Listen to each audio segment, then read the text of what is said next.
de educação. Então, bom dia a cada um de vocês. Vamos nos imaginar que nós estamos em uma sala, em um círculo, tá certo? E eu gostaria que agora você me dissesse, pode escrever aí no caderninho que você tem aí ao seu lado, ou também você pode escrever aqui no chat para que eu possa acompanhar o raciocínio de vocês. Como é que você está se sentindo agora? Em uma única palavra, você vai expressar como você está se sentindo agora. É para falar de você, não importa se está com sono, com fome, enfim. O importante é você expressar como você está se sentindo agora. Vamos lá? Muito bem, cada um vai colocando o seu. Cansada, confusa, pensativa, triste, ansiosa, confiante, muito bem, pensativa, feliz, disposta, ansiosa, determinado, muito bem, inspirada, pensativa, cansada, ansiosa, quanta gente ansiosa, animada, preocupada, exausta, Clara, querida, está exausta, ansiosa, determinada, muito bem, cansada, atenta, muito bem, ansiosa, preocupada, muito bem.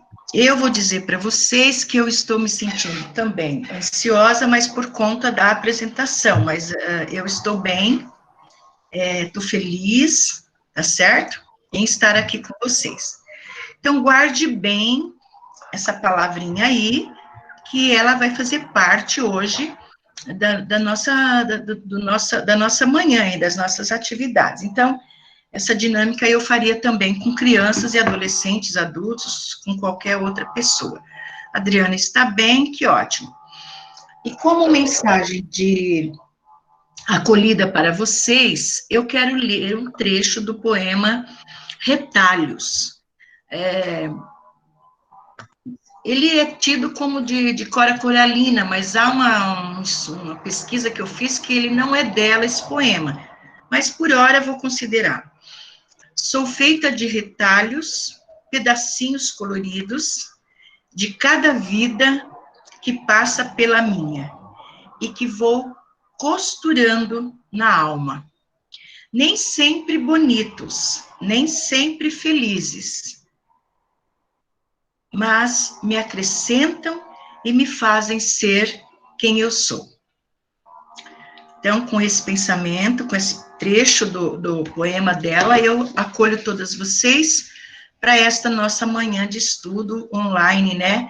Um jeito novo de estarmos nos comunicando. O tema formação política, indicadores de princípios de práticas pedagógicas com a participação infanto-juvenil, é uma forma que eu encontrei por meio do mestrado de registrar a minha vida nos 37 anos de escola que eu trabalhei. Então, eu trabalhei por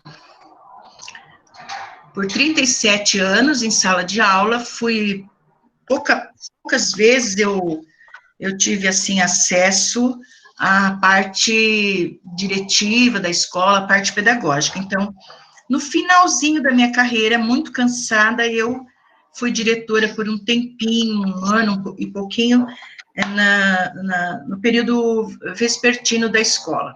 Zilda, só um momentinho, desculpa atrapalhar. Você tá conseguindo ver os slides? Tô. Tem como erguer um pouquinho ele, assim? Aí. Tá, peraí, deixa eu arrumar aqui. Aí, isso, sim. Tá legal? Ele abaixou de novo, parece. Ah, tá, peraí. Aí, assim tá bom. Eu vou passar o outro para ver se fica certo. Tá. Aí tá Ficou ótimo. bom? Tá bom. Ah, tá. Beleza. Tá bom. Então, eu trabalhei muito em sala de aula e sempre fui muito curiosa e muito cuidadosa com a minha prática pedagógica. Então, eu era muito de buscar dinâmicas, eu era muito de comprar livros que orientassem atividades diferentes na sala de aula. e passei a conhecer um pouco mais a criança, o estudante, né, o adolescente. E eu sempre comentava lá na turma do mestrado que o meu foco era aquele aluno rebelde, aquele aluno que todo mundo põe para fora e que ele dá trabalho, né, e que parece que todo mundo acha que ele não tem nada para oferecer. Então, esse era o perfil meu, era com essas crianças, porque os bons, eles me ajudavam já, eles me ajudavam a construir a aula, a ter uma aula diferente. Então, eu precisava dar atenção para aqueles que eram considerados alunos rebeldes. E a partir daí, eu fui fazendo um trabalho que destacou e muito amada pelas crianças, amo muito a educação, amo muito a infância, a adolescência, mas foi no mestrado que eu consegui encontrar base teórica para expressar aquilo que eu fazia na prática. Então, a minha orientadora, a professora Verônica, sempre dizia para mim assim, Zilda, você tem que transformar o que você fez em prática, em teoria, o que você fez em prática em teoria. E foi isso que eu fiz. Então, meu material, eu me lembro que éramos para nós escrevermos o texto usando o verbo costurar, que a Cora usa ali, né? Eu ia usar os derivados de costurar, de arrematar, de emendar, enfim, inúmeros verbos que derivavam do verbo costurar. Mas foi aprofundando tanto que eu acabei, escrevi um poema que falava de linha, que falava de um novelo de linha, que aí está um trechinho dele, e coloquei ele como primeira página do meu trabalho lá no texto.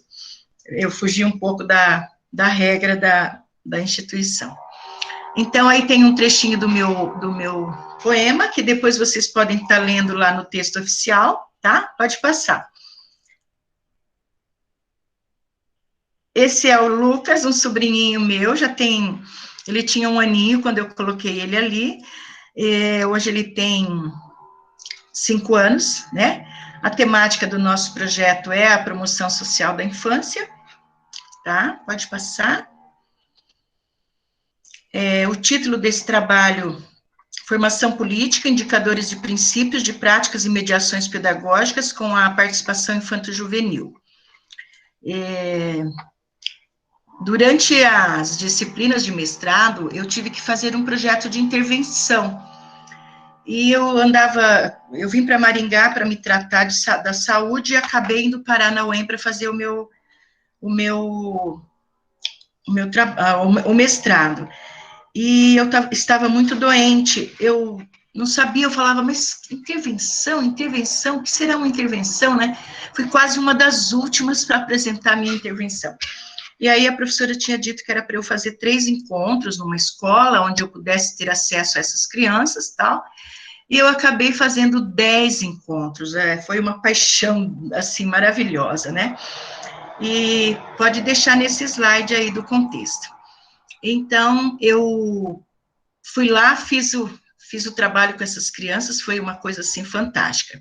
Então, qual é o contexto que eu desenvolvi? A realidade social, a docência, a realidade social que a infância vive hoje, né, e aquela que eu vivi com eles lá atrás, no meu período no começo da minha experiência profissional, as minhas experiências pessoais com eles, né, dentro de sala de aula, o que eu fazia, o que dava certo,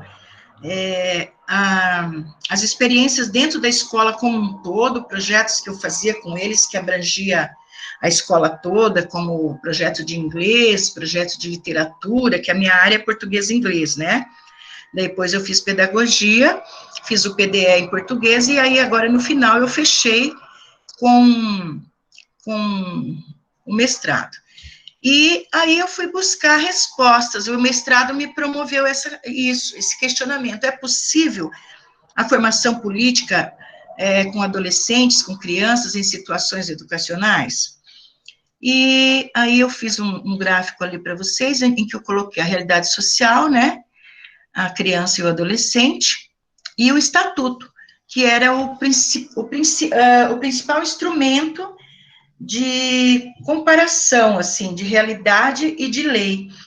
O que de verdade consta na lei que acontece com as crianças. Então, eu busquei como que arrematar o trabalho com a presença do Estatuto, em todas as atividades que eu desenvolvi com eles. Pode passar. Bom, então, a minha pergunta, né, que eu... parabéns, professora, que está estudando letras ali. Eu, juntamente com a professora, fomos indagar como desenvolver essa consciência política da criança e do adolescente em situações educativas, dentro de casa, na escola, nos seus ambientes de vivência, enfim, no seu entorno ali. E aí era preciso fazer alguma coisa como se diz assim, que desse o parecer concreto disso tudo. E aí nós fomos buscar respostas para essas perguntas. Como que nós fizemos isso? Então, vamos ver lá. Pode passar. O objetivo principal foi investigar princípios e formas de mediações pedagógicas, para promover a formação política da criança e do adolescente. Por que mediações pedagógicas? Porque esse sempre foi o meu forte em sala de aula. Mediar a situação, mediar o clima, mediar o ambiente, mediar a fala, mediar o conteúdo, para que houvesse realmente um bem-estar naquele ambiente, para que as crianças realmente pudessem aprender. Então, vocês vão perceber no decorrer da fala que eu me preocupava com a parte física da escola, da sala, eu me preocupava se a criança tinha chegado para a escola bem, se ela estava irritada, se ela estava, sabe, transtornada com alguma coisa, se ela estava feliz, enfim. E isso tudo era motivo para que a aula se tornasse melhor. Porque não dá para você aprender sabendo que ao sair de casa você levou um beliscão, você apanhou, ou você não comeu, ou não tinha ninguém para te falar bom dia, ou de repente o teu material não estava nem completo na sua bolsa, né? Pode passar. Bom, então os específicos foram esses: realizar práticas em espaços institucionais, governamental e não governamental, com crianças e adolescentes. Fundamentar teoricamente essa prática, né, descrita a partir do enfoque histórico-sociológico da infância, desenvolver análises reflexivas incorporando o resultado prático e o teórico da investigação que a gente fez, e propor princípios e formas para a formação política da criança e do adolescente. No próximo slide, nós já vamos perceber onde foi realizado. Então,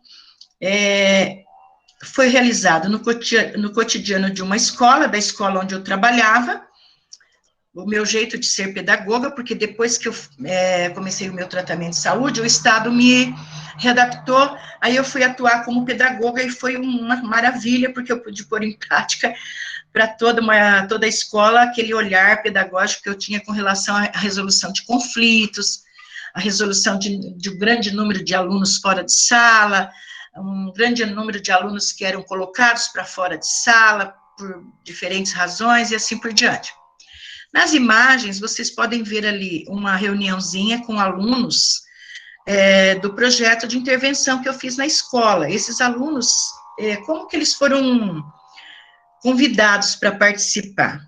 Né? Eles não foram indicados, foram convidados. Então, fui até a escola e nessa escola eu já estava como pedagoga e vi que os problemas pedagógicos lá eram bastante sérios.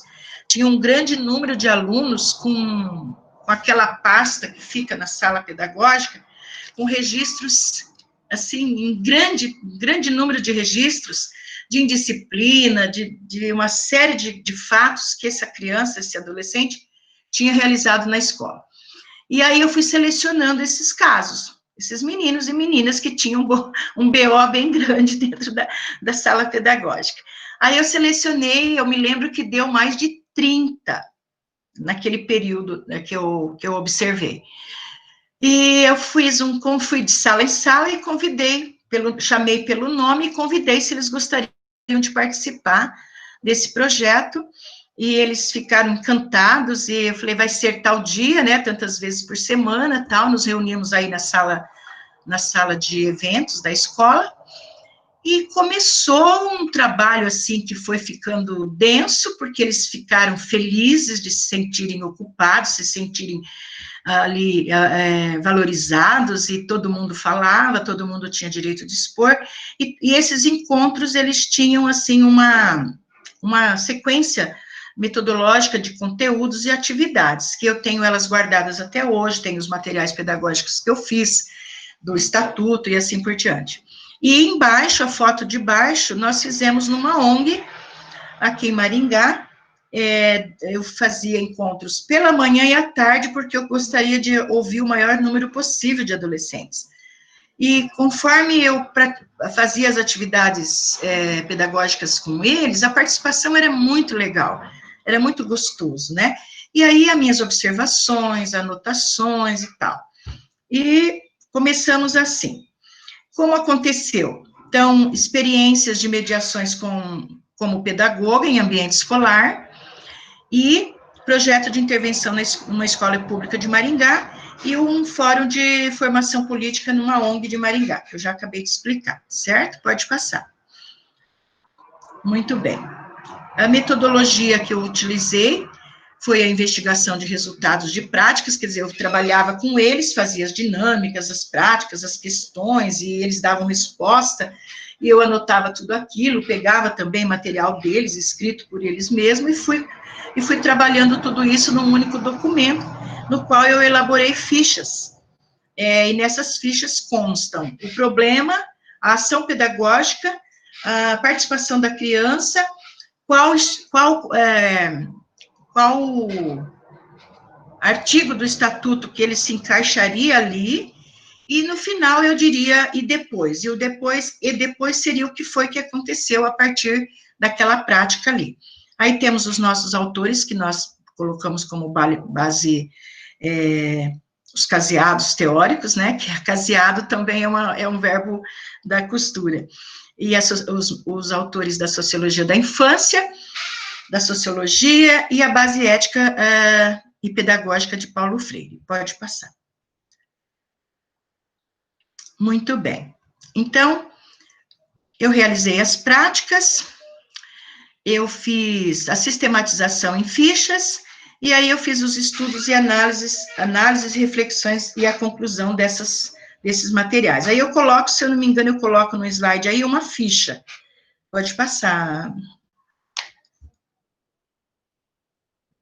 Não, eu não coloquei. Bom, o trabalho foi dividido em 3 partes, né?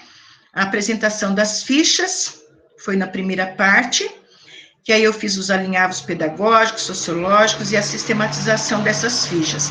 Essa ficha, ela deu um pouco de trabalho, acho até para a banca, né, Ercília? Era tanta ficha para olhar, tanta ficha para corrigir. Deixa eu ver se eu tenho uma aqui bem visível para vocês. Vou pôr aqui a ficha número 1. Não sei se dá para ver. Mas aqui a ficha número 1 tem lá, momentos do cotidiano vivenciados pela pesquisadora como pedagoga em ambiente escolar. Então, aqui foi uma situação que aconteceu enquanto pedagoga. Aí vem lá, quem eram os participantes dessa situação? Eram 2 adolescentes de 11 anos de idade do 6º ano, para vocês terem uma ideia, eles eram do 6º ano do ensino fundamental. A situação, um aluno abaixa a calça do outro em sala de aula. Ambos são colocados para fora, tá? Ambos são retirados da sala, encaminhados à sala pedagógica. Chegaram lá para mim, qual a ação pedagógica da pesquisadora? O que foi que eu fiz com esses meninos? Então, promover a reflexão da atitude de cada um a partir da exposição do fato acontecido, mediado pelo artigo 16 do capítulo 2 do Estatuto. Síntese das práticas. O que eu fiz com esses 2 meninos? O acolhimento, promoção e descontração, porque eles estavam ambos muito nervosos. As salas pedagógicas são tidas como a delegacia, né? Eles vão com medo, achando, já vai ligar para o pai, já vai ligar para a mãe, e a criança passa por uma situação de medo desnecessária. nós podemos inverter essa situação de medo por uma situação de aprendizagem. Olha, você está aqui porque algo interrompeu a sua aprendizagem dentro da sala de aula. É uma fala diferente de dizer, olha, vou ligar para o seu pai. Você está aqui de novo, outra vez você, José, outra vez você, Pedro, e assim por diante. Privacidade, a sala fechada, ninguém mais para incomodar nós três. Busquei água para eles, ofereci um cafezinho. Eu sempre falo que o adulto nós tratamos dessa maneira, e por que não tratamos assim o nosso aluno? Sente-se aqui, olha, sente aqui, fique bem, vou buscar uma água, quer tomar uma água, quer um cafezinho. Imagine como é que vai ficar o emocional dessa criança sendo acolhido dessa maneira para tratar de um erro que ele cometeu na sala. Ele vai estar mais calmo para poder verificar onde foi que ele cometeu esse erro, né? Caneta e papel para anotar, para falar, exposição oral do fato, cada um tem a sua vez para contar o fato. E o meu olhar atento às falas de cada um, não deixar que um desrespeite a vez do outro. Uma coisa muito, muito séria, assim, que eu verifico no diálogo entre o adulto e a criança, é que ele começa a falar, mas ele fez isso assim. Não é para você falar do seu amigo. Coloque-se em primeira pessoa e diga o que foi que aconteceu e qual foi a sua atitude com relação ao teu amigo, entendeu? Aí a gente corta aquela coisa de achar assim, o culpado foi o outro. Então, a gente aprende a medir e a admitir, eu errei aqui. Muitas vezes eu perguntava para eles em outras situações, onde você acha que você errou, né? Aí a criança aprende a perceber, olha o que eu fiz. Mas foi o Pedro que fez isso comigo, foi o José que fez isso. Não, antes deles dois, você também fazia parte desse contexto. E aí? Qual foi a sua parcela? E depois tinha a mediação, tinha a resolução e a leitura do artigo do estatuto. Aí tem o detalhamento eu vou explicar esse, porque daí vocês vão compreender os demais que eu vou comentar depois. Olha, os dois meninos foram convidados a se acalmarem, pois cada um seria ouvido conforme sua versão, contando o fato do seu jeito. A pedagoga ofereceu água, brincou, tinham trazido um advogado, eu sempre brincava se eles tinham trazido um advogado. Eles olharam, sorriram, quando ela disse, bem, então, eu serei a advogada dos dois. Pediu que lhe contasse o que havia acontecido. Como seu amigo se sentiu ao você abaixar a calça dele no meio da turma durante a aula? Perguntei para um deles, o que causou o conflito. Aí ele responde, 10 anos de idade. Acho que ele ficou chateado e com vergonha. A pedagoga, e você? Para o outro aluno, 11 anos de idade. Como você avalia o que o seu colega fez com você? Ele não devia fazer isso, fiquei com vergonha. Ele tem de respeitar, porque se fosse com ele não ia gostar, e eu fiquei constrangido. Eu acho engraçadinho, porque a palavra constrangido, eu havia dito para eles anteriormente, que às vezes nós fazemos com que o outro se sinta constrangido.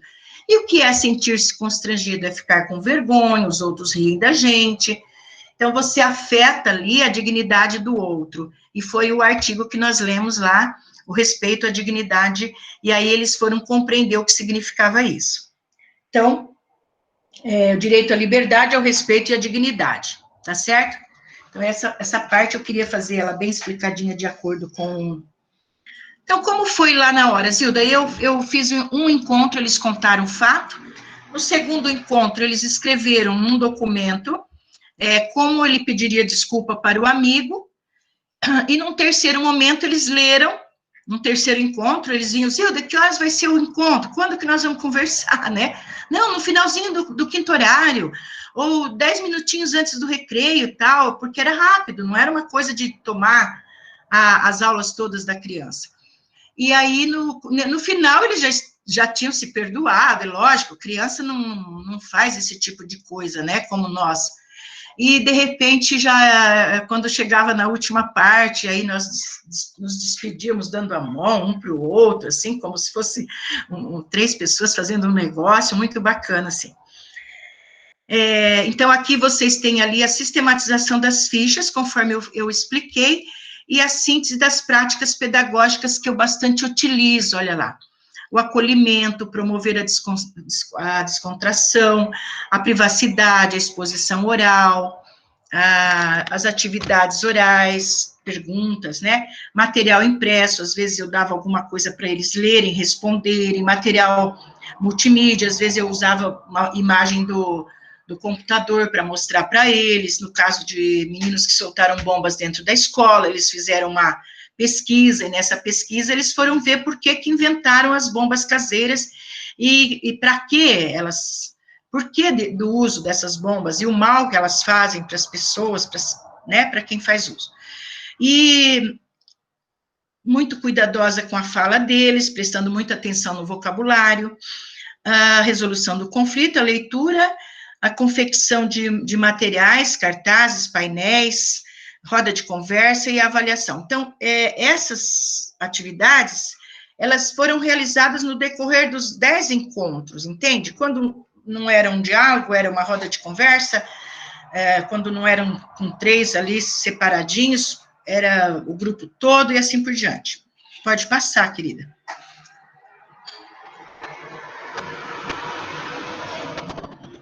Bom, a segunda parte foi a parte teórica, aquela parte que a gente tem que ler muito, né?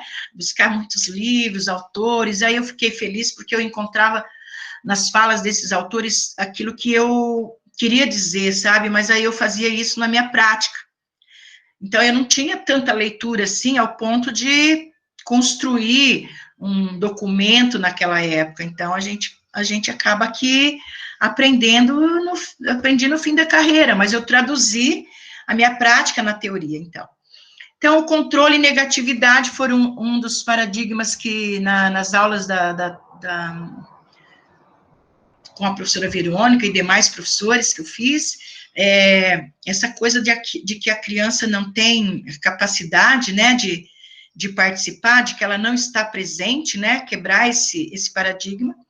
Considerar que as crianças são atores sociais e participativos, isso eu levei muito a sério, sempre levei a sério que a criança tem condições e tem capacidade de argumentar com você sobre o ponto de vista dela, o olhar dela, seja de 6 anos, de 7, de 18, né? A formação política que defendemos se opõe ao modelo de exclusão e invisibilidade, não só como necessidade, mas como desafio. Então, eu sempre primei, se minha aula tinha 35 alunos, minha turma, eu gostava de verificar se os 35 estavam, se tinha alguém fora, vamos lá buscar o que aconteceu, mas eu não tive muito problema com essa questão, não, na minha carreira profissional, graças a Deus eu não tive esse problema. E o contexto social que nós atingimos, eu coloquei ali reticências, porque esse trecho ele é bastante profundo, não é o mesmo, e isso se constitui em diferentes lógicas. Criança da escola é uma, criança da rua do bairro é outra, as exploradas sexualmente é outra, sem família é outra, as trabalhadoras, as abandonadas, e assim por diante. Como eu estava assistindo uns trechos dos vídeos que vocês sugeriram ontem, aí o pessoal do grupo do WhatsApp, nós temos muita teoria já de violência, muita teoria de juízes, de promotores, de muita gente fazendo um trabalho em cima já da dor, da ferida, entendem? E a minha proposta é que não haja ferida, mas que haja força, que haja um menino, uma menina firmes, determinados, capazes de discernir quando estão sendo maltratados, e saber como lidar com isso. Então, como dizia a minha professora, por que eu tenho que esperar ele ficar adulto para ensiná-lo a respeitar?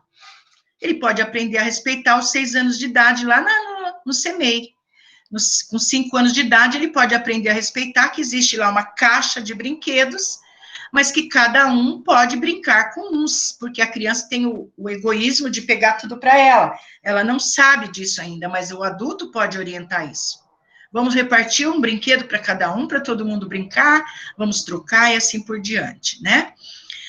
O Sarney, ai gente, Sarney, de onde veio essa palavra? O Sarmento, esse trecho eu acho ele forte, muito profundo. Ele diz que a infância é prejudicada entre todos os grupos e categorias sociais excluídas, quer pela relativa invisibilidade face às políticas públicas e aos seus efeitos, quer porque é geralmente excluída do processo de decisão na vida coletiva.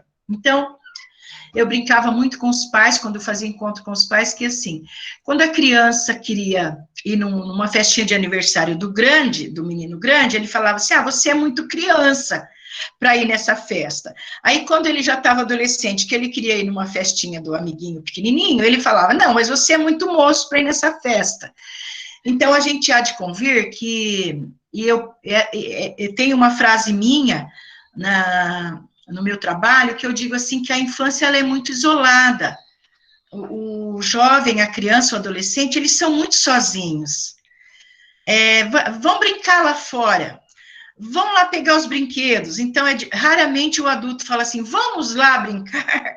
Eu tenho muitos sobrinhos, e aí as tias solteiras, que eu não tenho filhos, né, são as tias que saem, que vai jogar bola, que vai brincar, mas você pode, você não tem tempo, você isso. Depende do ponto de vista do meu olhar para a formação daquele filho. Se eu deixei de lavar louça, expliquei para ele, olha, a mamãe vai brincar um pouquinho, mas já já a mamãe tem que voltar porque eu preciso fazer isso. Você já deu uma atenção para ele, tá? É a mesma coisa do teu aluno perguntar para você lá, você no quadro negro escrevendo, e ele pergunta, ele chama professora, e você fala, o que foi? E não olha para ele, entendeu? É importante que você pare, olhe nos olhinhos, veja quem é que está falando, o que foi, em que posso ajudar. Mas eu tenho registros de muitas falas fortes, do tipo assim, agora não é hora. Cuida aí do que você está fazendo. Aquela era a hora, ele clamou o teu nome. Professora Zilda? Pois não. Se ele falou alguma coisa indevida, que geralmente eles falam, pergunta a hora, atrapalha, né, faz perguntas sem sentido, não cabe a mim dar uma resposta sem sentido. Cabe a mim pensar corretamente. Posso atender você depois? Depois a gente fala sobre isso. Só um minutinho, daqui a pouco nós... Entende? O que me chama muita atenção no convívio escolar, no convívio com a infância e com a adolescência, é que o adulto tem um vocabulário com a criança como se ele estivesse falando com outro igual ele. Então, mandar calar a boca é tão natural que eu fico imaginando a criança pensar assim, mas que horas que eu vou abrir a boca, então? Né? Porque toda vez que ele vai abrir a boca, ou o pai fala, aqui não é lugar de moleque, agora eu tô cansada, ou a professora, isso não é para agora, isso é para depois, e assim por diante. E aí eu pensei muito sobre isso aqui. Ao traduzirmos essas experiências, estamos também traçando caminhos para irmos ao encontro. Não é bater de frente com a criança e o adolescente. Não é ir de encontro. Você não pode, você não serve, você não tem tamanho. É ir ao encontro com o jeito de falar, de expor o que as crianças sabem e entendem sobre os direitos e que explicamos e interpretamos em seus contextos. Então, o ECA tem 30 anos. Bom dia, Roseli. O ECA tem 30 anos. Mas eu fui barrada, assim, muitas críticas, sobre aquele costumeiro raciocínio de que o ECA, o estatuto, veio só para estragar, né?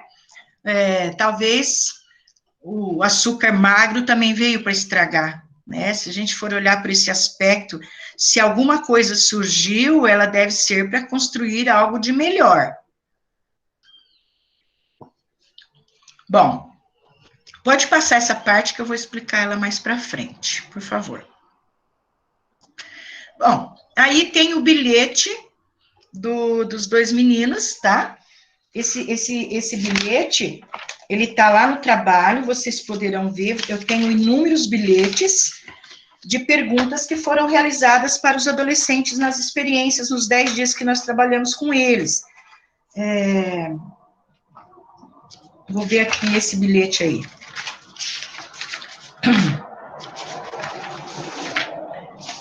Esse é o da calça. Eu expliquei para vocês, né? Que a gente trabalhou ali o direito ao respeito e à dignidade. Então, Aí, nesse dia, eu falei muitas coisas para eles. Falei sobre as ofensas que nós fazemos com os professores, as brincadeiras inadequadas que nós fazemos quando causamos... quando a gente brinca... Quando você chama o outro de gordo, de 4 olhos, de magrelo, aquelas coisas que se tornaram bullying, né, que foram ficando extremamente sérias a partir de um período para cá, porque no nosso tempo era bullying, mas nós não tínhamos essa defesa com relação a isso, tá? Talvez seja difícil para vocês lerem ali, mas no material vocês vão poder encontrar bem legal lá no material original, tá certo? Pode passar para frente, Thaís. Muito bem. Que políticas são promovidas e consideradas adequadas à infância?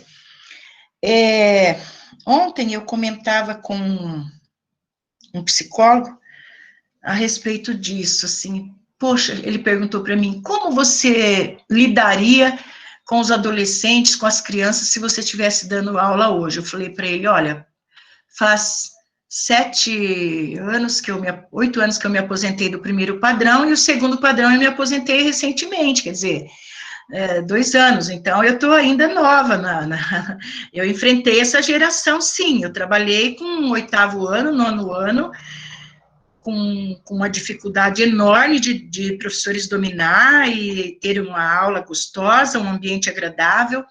E o que você fez, Hilda? Eu pratiquei essas atividades do projeto lá na sala de aula com eles, e no meio do projeto, que eu estava escrevendo o texto, eu fiz o curso de Justiça Restaurativa, aí veio amarrar, porque eu fui conhecer o que eram as práticas pedagógicas circulares da Kay Prans, e também fui conhecer o livro sobre comunicação não violenta, no qual eu me apaixonei, assim, era tudo que eu queria. Então, eu aprendi algumas técnicas, algumas práticas nesse curso, e comecei a aplicá-las dentro da escola, como, por exemplo, até que ponto é legal nós termos uma ficha na escola, onde fala-se tanta coisa daquela criança, daquele adolescente. Eu procurei advogado, eu questionei até que...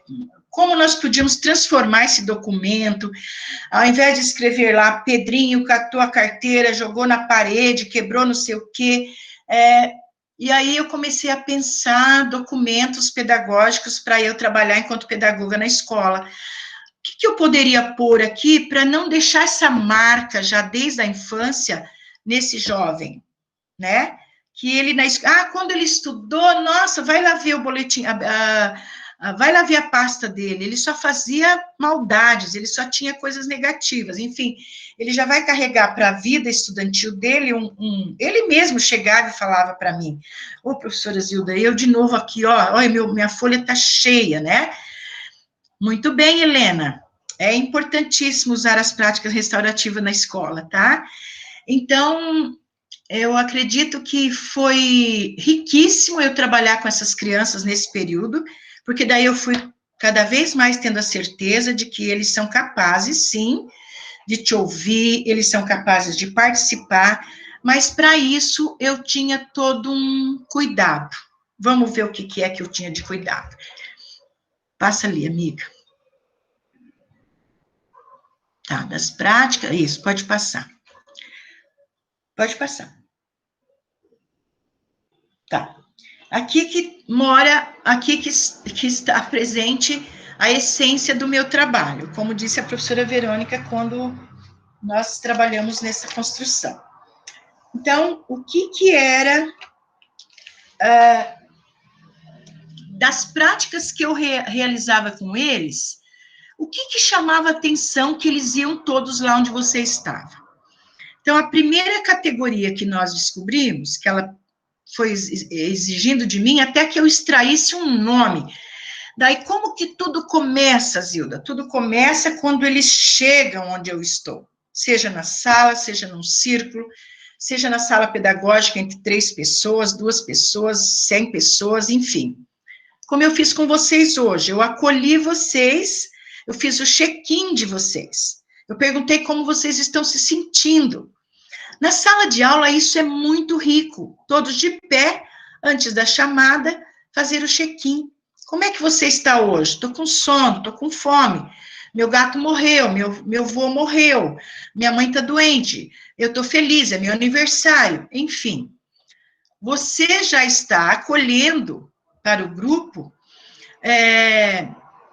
você já está acolhendo se aquela criança vai ter algum comportamento inadequado durante as aulas, ou durante aquela manhã ou aquela tarde. Então, aquilo já é para você um cartão de apresentação, né? Então, a minha primeira categoria foi acolher. E quando eu me refiro a acolher aqui, não é aquele acolher entra e senta, mas é aquele acolher preocupado para que, quando ele entrar, ele seja respeitado, ele aprenda a falar bom dia. Quantas vezes eu pedia, fala bom dia para todo mundo, né? Bom dia para a professora, quer dizer, eu estou ali educando num contexto social. Eu não estou só dando conteúdo de português, eu estou acolhendo um menino que vai me ouvir enquanto professora de português. E aí eu me preocupava que muitas vezes a criança chegava na sala e a carteira dela não estava lá. Alguém tinha pego ou estava faltando uma carteira. Aí ela ficava em pé, daí ela implicava com um, com o outro, tinha ali um constrangimento, porque não tinha uma cadeira para ela sentar. Aí a professora, muitas vezes, já para não deixar que a aula perdesse a sua ordem, ele já ia para fora. Aí ele ia lá me buscar ajuda comigo. Então, vamos lá, o que aconteceu? A professora está nervosa, e eu só entrei, não tinha minha carteira lá. Então, veja, eu não fui acolhido. Eu não fui recebido para assistir a aula. Porque se é eu que chego na tua aula atrasado, pois não, professora, dá licença, você aprendeu que você está interrompendo por ter chegado atrasado, daí você pede desculpas e entra. Mas eu tenho que ensinar isso para a criança, para ela aprender a fazer isso. Então, no meu ponto de vista, o acolher é o primeiro princípio, é o principal na relação adulto-criança, adulto-infância, na questão da comunicação entre ambos aí. Muito bem, é lógico que cabe à sensibilidade do adulto perceber isso, né? Não é todo mundo que vai fazer isso, mas a partir do momento que você percebe que isso é importante, de repente você vai pôr em prática também, né? Dentro dessa categoria, nós também destacamos a categoria ambiente e a subcategoria participação. Eu sempre gostei de deixar bonito aquilo que estava feinho, ou que estava feio. Então, se as carteiras da sala estavam todas velhas e feias, todas sujas, eu dava um jeito de pedir para que eles trouxessem tecido, ou eu comprava tecido TNT e colocávamos toalhinhas de várias cores. Aí as toalhinhas já serviam para eu formar equipes de maneira bem democrática, em que eles pegavam, escolhiam os papeizinhos, as cores que eles gostavam e assim por diante. Esse ambiente é o fio condutor para que a criança se sinta à vontade e possa falar. Quantos de vocês já não passaram pela experiência de fazer um círculo, quando você vai perguntar alguma coisa para um aluno, um coleguinha fala, ele não fala nada, professora. Ele é assim mesmo, ele vive de boca fechada. Veja, é uma carga muito forte eu não poder me expressar. O que é que está impedindo essa criança, esse adolescente de se expressar na sala? Tem vergonha? Tem medo? Se acha feio? Se acha que é burro, porque eles chamam com muita facilidade um ou outro de burro, né? E assim por diante. Então, entre o espaço físico e a acolhida, no meu ponto de vista, está aquela questão da decência do ambiente. O Freire fala muito disso, da belezura, né? De deixar bonito o ambiente. Né, Ercília, uma vez eu fui lá no PCA e fiz um ponteiro lá, né? Mas foi com muita alegria, para deixar bonito. Todos nós gostamos de estarmos bem em um ambiente, né? Quando eu me referi à categoria participação, essa daqui eu considero bastante sério, ela é um fator inerente ao próprio processo de maturação da criança, no sentido de conversar, de dialogar, de falar o que ela pensa, o que ela sente, e assim por diante. Então, compreender isso significa que ela seja percebida na sala. Carlos, você mora onde? Ah, eu moro lá no Jardim das Torres. Ah, Jardim das Torres. Tem uma atividade que eles fazem, que eles têm que falar sobre o itinerário deles de ir para a escola e voltar, lá no projeto de intervenção. Nesse ir e vir para a escola, eles detectaram alguns problemas, que foi onde nós entramos com a questão dos direitos também do estatuto. Você vem de ônibus, venho de ônibus. Quantos ônibus você pega? Pego 2. Como poderia melhorar? Daí eles foram vendo a precariedade das situações que eles vivem, as escolas, portas de banheiro, falta de material, merenda, ofensas, né, dentro da sala. O adulto tende a perder o equilíbrio muitas vezes e acaba falando de maneira muito, né? Sim, Ercília, também não esqueço aquele dia que eu fui lá no meio daqueles marmanjão, né? E nós falamos para eles a respeito dessas questões. Você viu? Eles manifestaram a criança dentro deles, né? Eles manifestaram aquilo tudo que eles não tiveram lá na infância.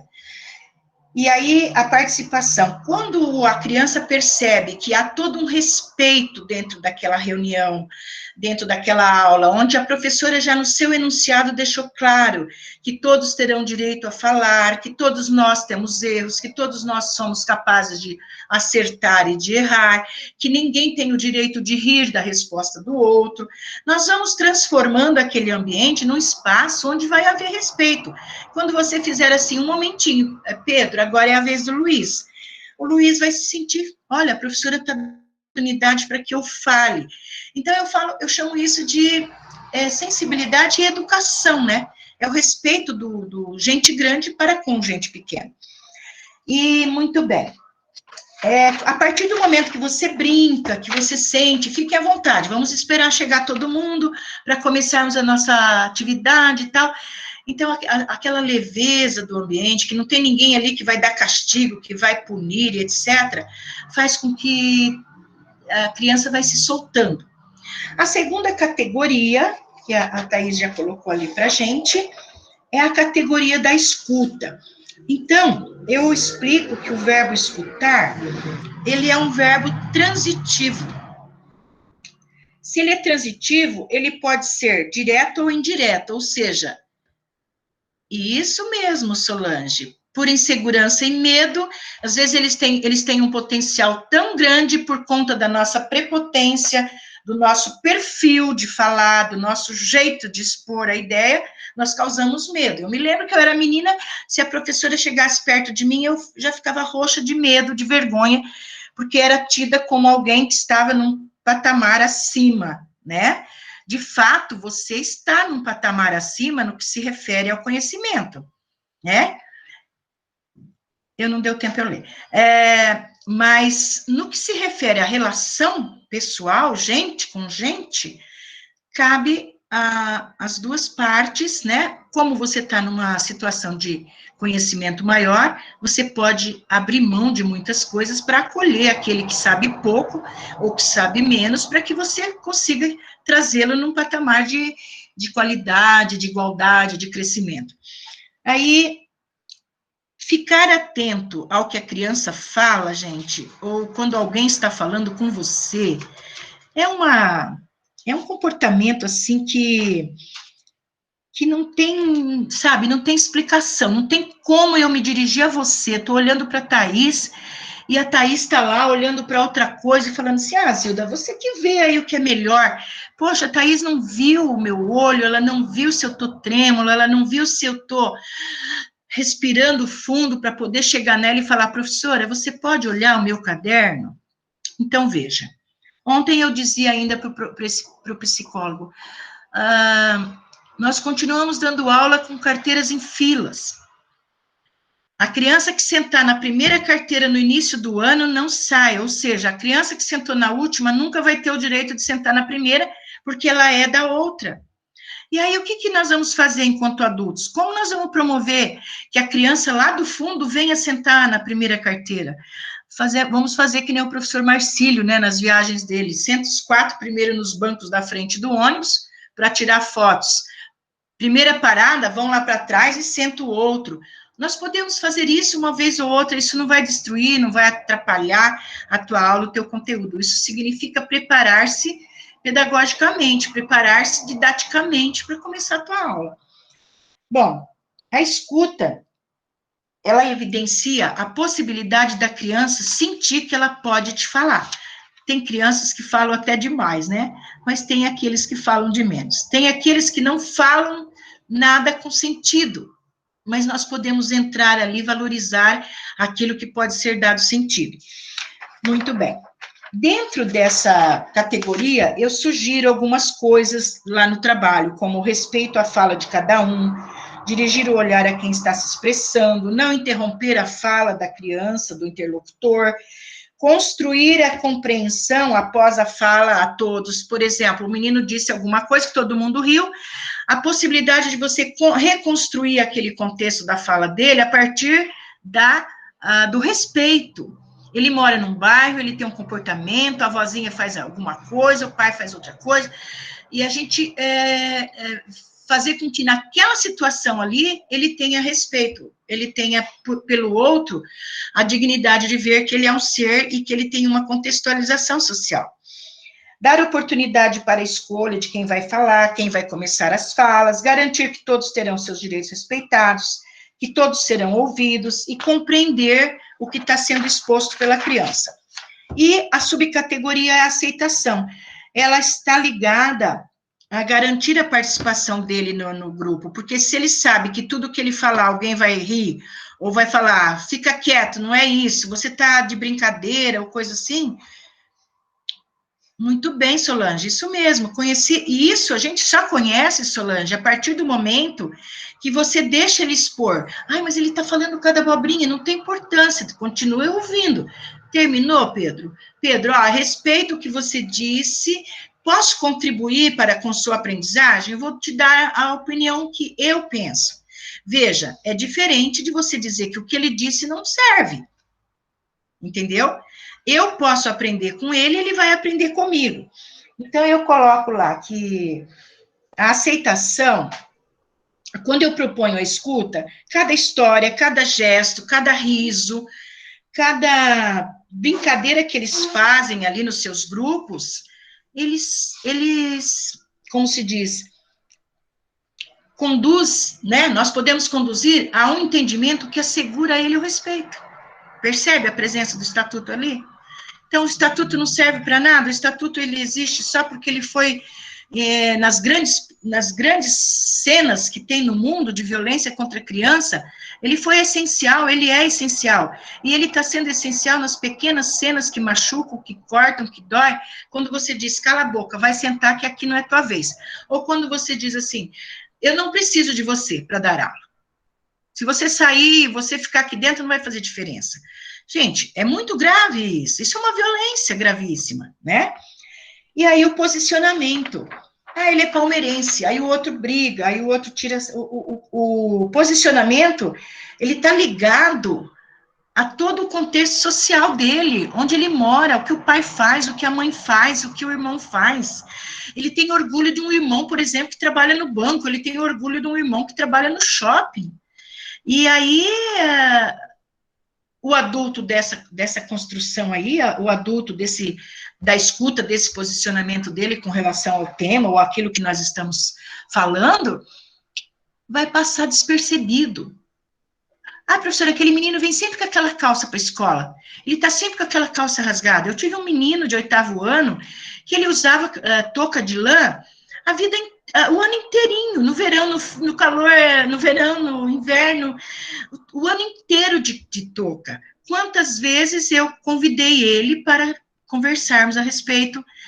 Quantas vezes eu acalmei turmas por conta do uso do boné? Virava guerra, virava ofensa sobre ofensa.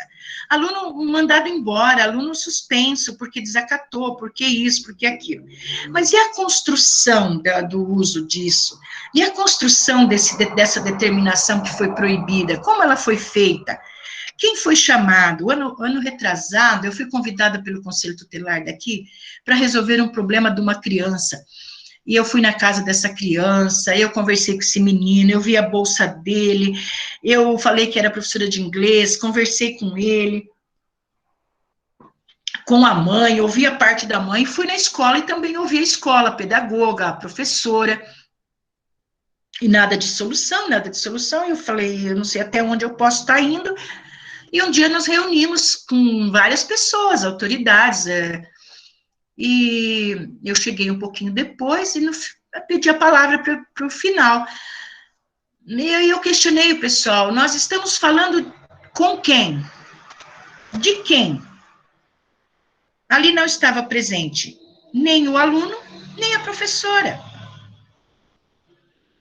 Será que aquela criança sentada num círculo onde todos estariam respeitosamente mostrando para ele o quanto todos estavam preocupados com ele, não ajudaria ele a compreender o seu papel lá na escola? Em que aspecto ele estava se sentindo invadido e impedido de participar da escola? Enfim, foi uma tarefa difícil, eu contribuí naquilo que eu pude. Muitas vezes, quando você está de fora, o outro acha que você não consegue, você não entende, mas graças a Deus eu tenho sensibilidade para compreender esses dois lados, o lado da escola, o lado meu e do meu aluno. E o posicionamento, ele faz com que você respeite, se ele vem só com aquela calça rasgada, por alguma razão, algum motivo, alguém nunca tocou no assunto com ele sobre essa questão, e assim por diante. Tem muita discriminação, tem muito bullying que acontece a partir disso. A criança distrata o outro porque ele não tomou banho. Ainda tem criança que faz xixi na cama, Zilda? Tem muita criança que ainda faz xixi na cama com 11 anos de idade. E aí ele levanta, a mãe não tá, já foi pro trabalho, não tem ninguém, a irmã mais velha não tá, ele tem que se virar sozinho e assim por diante. Eu tô falando de coisas básicas, mas você que tem aí a experiência da escola, você pode ver o quanto nós podemos aplicar o Estatuto da Criança e do Adolescente dentro da escola. Muito, demais. E aí a terceira categoria é o exercício político. Na verdade, como eu conversava com a professora na época, todas essas categorias, elas compreendem um exercício político, né? De convivência, de respeito, né? De aceitação, de participação. Como a minha área é a área de língua portuguesa, eu queria acrescentar algo para valorizar e para trabalhar a criança no aspecto educacional, tá?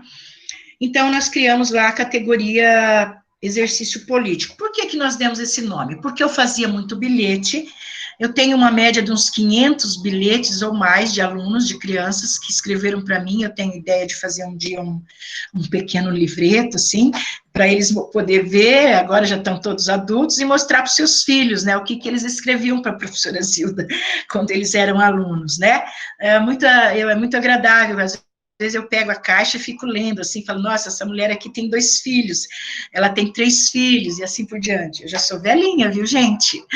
Já tenho 62.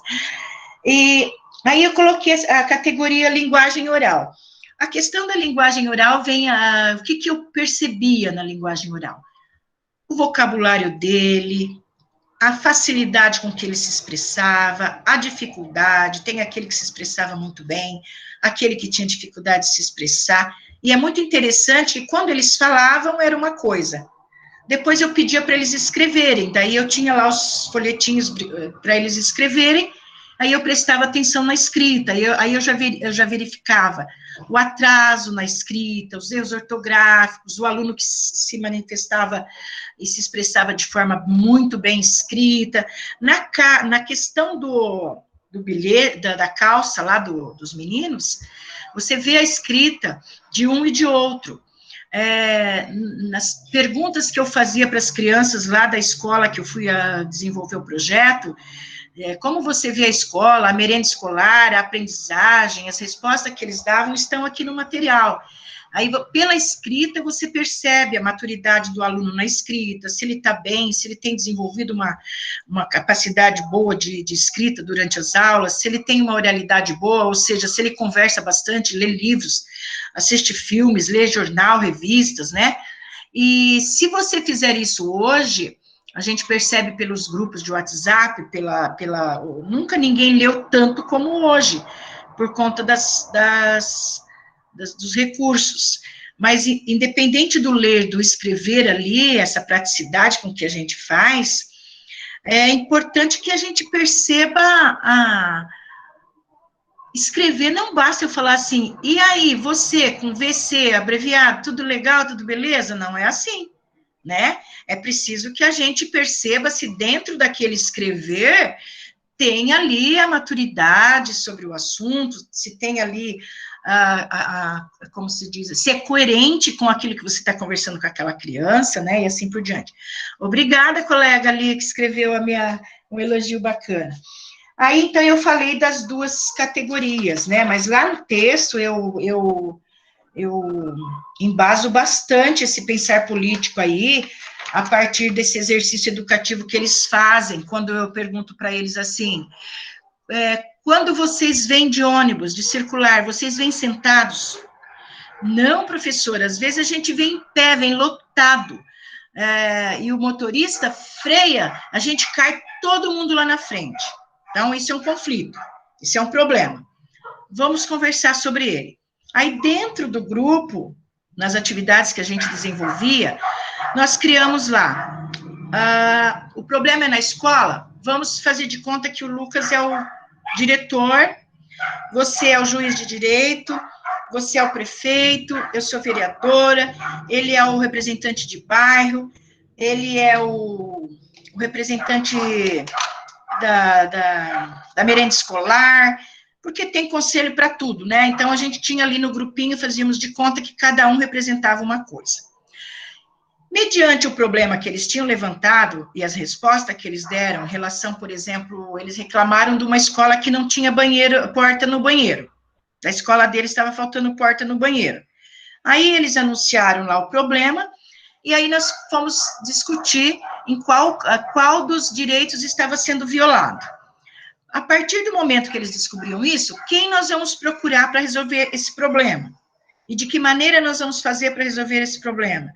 Então, nós vamos falar com a diretora. Muito bem, a diretora é a responsável imediata daquilo ali. Se ele tivesse falado, como nós fizemos uma pesquisa também sobre as praças ao redor de onde eles moravam, como está a praça? Estava destruída, eles escrevem lá no bilhete que estavam cheios de nóia, né, que são as pessoas drogadas, etc. E aí, quando o problema estava próximo dele ali, que é a porta do banheiro, a responsabilidade era da diretora e não do governo do estado, ele ia falar com a diretora ia ver quais as possibilidades de construção de melhoria daquela porta.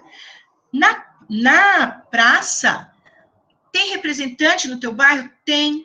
Podemos fazer uma reunião com ele? Podemos. Vocês iriam lá, entendem? Então, as crianças iam construindo as relações, as inter-relações, para buscar o seu direito de mostrar a necessidade dele. Então, a partir da participação. Então, meu aluno, hoje os adultos não sabem votar. Mas quando nós éramos criança, quantas vezes alguém nos ensinou que essas coisas exigem de nós uma responsabilidade muito grande? Imagine se numa brincadeira dessa, como tem uma foto ali que o menino era o juiz de direito e a filha, não me lembro agora o que tinha acontecido, mas foi muito linda a posição dele, sabe? O que foi que ele disse, foi muito bacana. Eu estou demorando aqui, né? Vamos na conclusão ali? Aí. Tem o lúdico, né? O lúdico é aquela questão da brincadeira. Sempre uma brincadeira saudável, uma brincadeira sadia, que pelo lúdico também você quebra barreiras, professora, aquela que me falou da personalidade, né? Às vezes a criança tem vergonha até de brincar com o colega. Eu tive muitos alunos que na aula de educação física ele estava fora porque ele era obeso. Aí, por que você está fora da aula, fulano? Professora, eu não consigo correr. Mas escuta, você não consegue fazer outra coisa? Tipo, buscar a bola, estar ali com o professor anotando alguma coisa? Professor, faz favor, podemos conversar juntos? Eu, você e o fulano? E teve casos que buscou pai, buscou mãe, buscou pedagoga, e sentamos em círculo e vamos conversar sobre o que está causando ali dentro da escola a não aprendizagem dessa criança. Quantas vezes eu já dizia para os pais e para os professores, nessa reunião não é para nós corrigirmos aluno e nem educar aluno aqui dentro, dizendo que vai te pegar em casa, vou te bater, ou o teu filho não faz nada, o teu filho não sabe nada, são falas muito profundas e que não expressam se a criança domina ou não a educação física, a matemática, o português, as ciências. Olha, o teu filho tem dificuldade de escrita. Se a senhora verificar o caderno dele, ele deixa espaços, ele escreve com letra minúscula, enfim, é você tocar na matéria-prima do seu conteúdo, para que aquela mãe aprenda também como investigar o crescimento do seu filho naquela disciplina. Agora, eu digo para ela assim, o teu filho não faz nada, o teu filho fica à toa na sala, o teu filho isso, então eu não sei nada dele com relação à minha disciplina. Quantas vezes eu pedi para ele escrever na minha frente, produzir uma linha, duas? Como é que eu sei identificar se ele escreve, para falar sobre o esporte na escola? Tá, você escreveria para Zilda ver? Vamos ver então? Não escreve, vamos ver o que você consegue escrever. É a partir desse bilhete, a partir dessa pequena escrita, que eu vou analisar se o meu aluno tem vocabulário, se ele constrói vocabulário na minha aula. Sabe a tabuada? Olha, eu vou fazer uma continha bem rápida contigo aqui, vamos ver? Entende? Então, é uma sala de 30 alunos, gente, nós temos uma média de 5 a 6 alunos que realmente dão trabalho, que têm graves dificuldades. Então, a gente tem que disciplinar eu particularmente penso assim, que a gente precisa disciplinar o tempo para que esse aluno se sente com alguém que sabe um pouco mais, não de maneira de se sobrepor sobre o outro, mas de partilhar, de compartilhar, que são duas ações diferentes, né? Então, é isso. Então, o que eu terminei? O meu trabalho terminei dizendo assim, que nós temos que desenvolver a consciência política da criança e do adolescente, né? E para isso foi necessário adentrar aí ao universo da infância, que há além dos muros escolares. E nele conviver, ensinar, aprender sobre os pensares infanto-juvenis relacionados ao seu cotidiano. Eu adoro falar dessa meninada, sabe? Então, ali tá. O mundo da infância existe. No entanto, ele se encontra distante do que nós adultos entendemos e de quanto é necessário promover a inter-relação entre elas e nós. E essa relação é um pouco disso que eu disse para vocês, tem muito mais coisa que nós precisamos fazer. A criança e o adolescente não estou enxergando bem, tem se desenvolvido no mundo solitário, onde não tem a atenção do adulto, com o propósito de desenvolvê-la como ser social e político, mas como seguidora do que é certo ou errado e referenciada apenas pelo adulto. A mãe mandou você fazer assim e fica quieto. Eu pedi para fazer desse jeito e pronto. O prefeito falou que não é para a criança ir lá. Lá no parque não pode entrar. Lá isso, quer dizer, o adulto pensa, determina a regra, determina a lei, e eu fico em casa com meu celular no sofá, e ainda apanho porque eu fico o tempo inteiro num celular.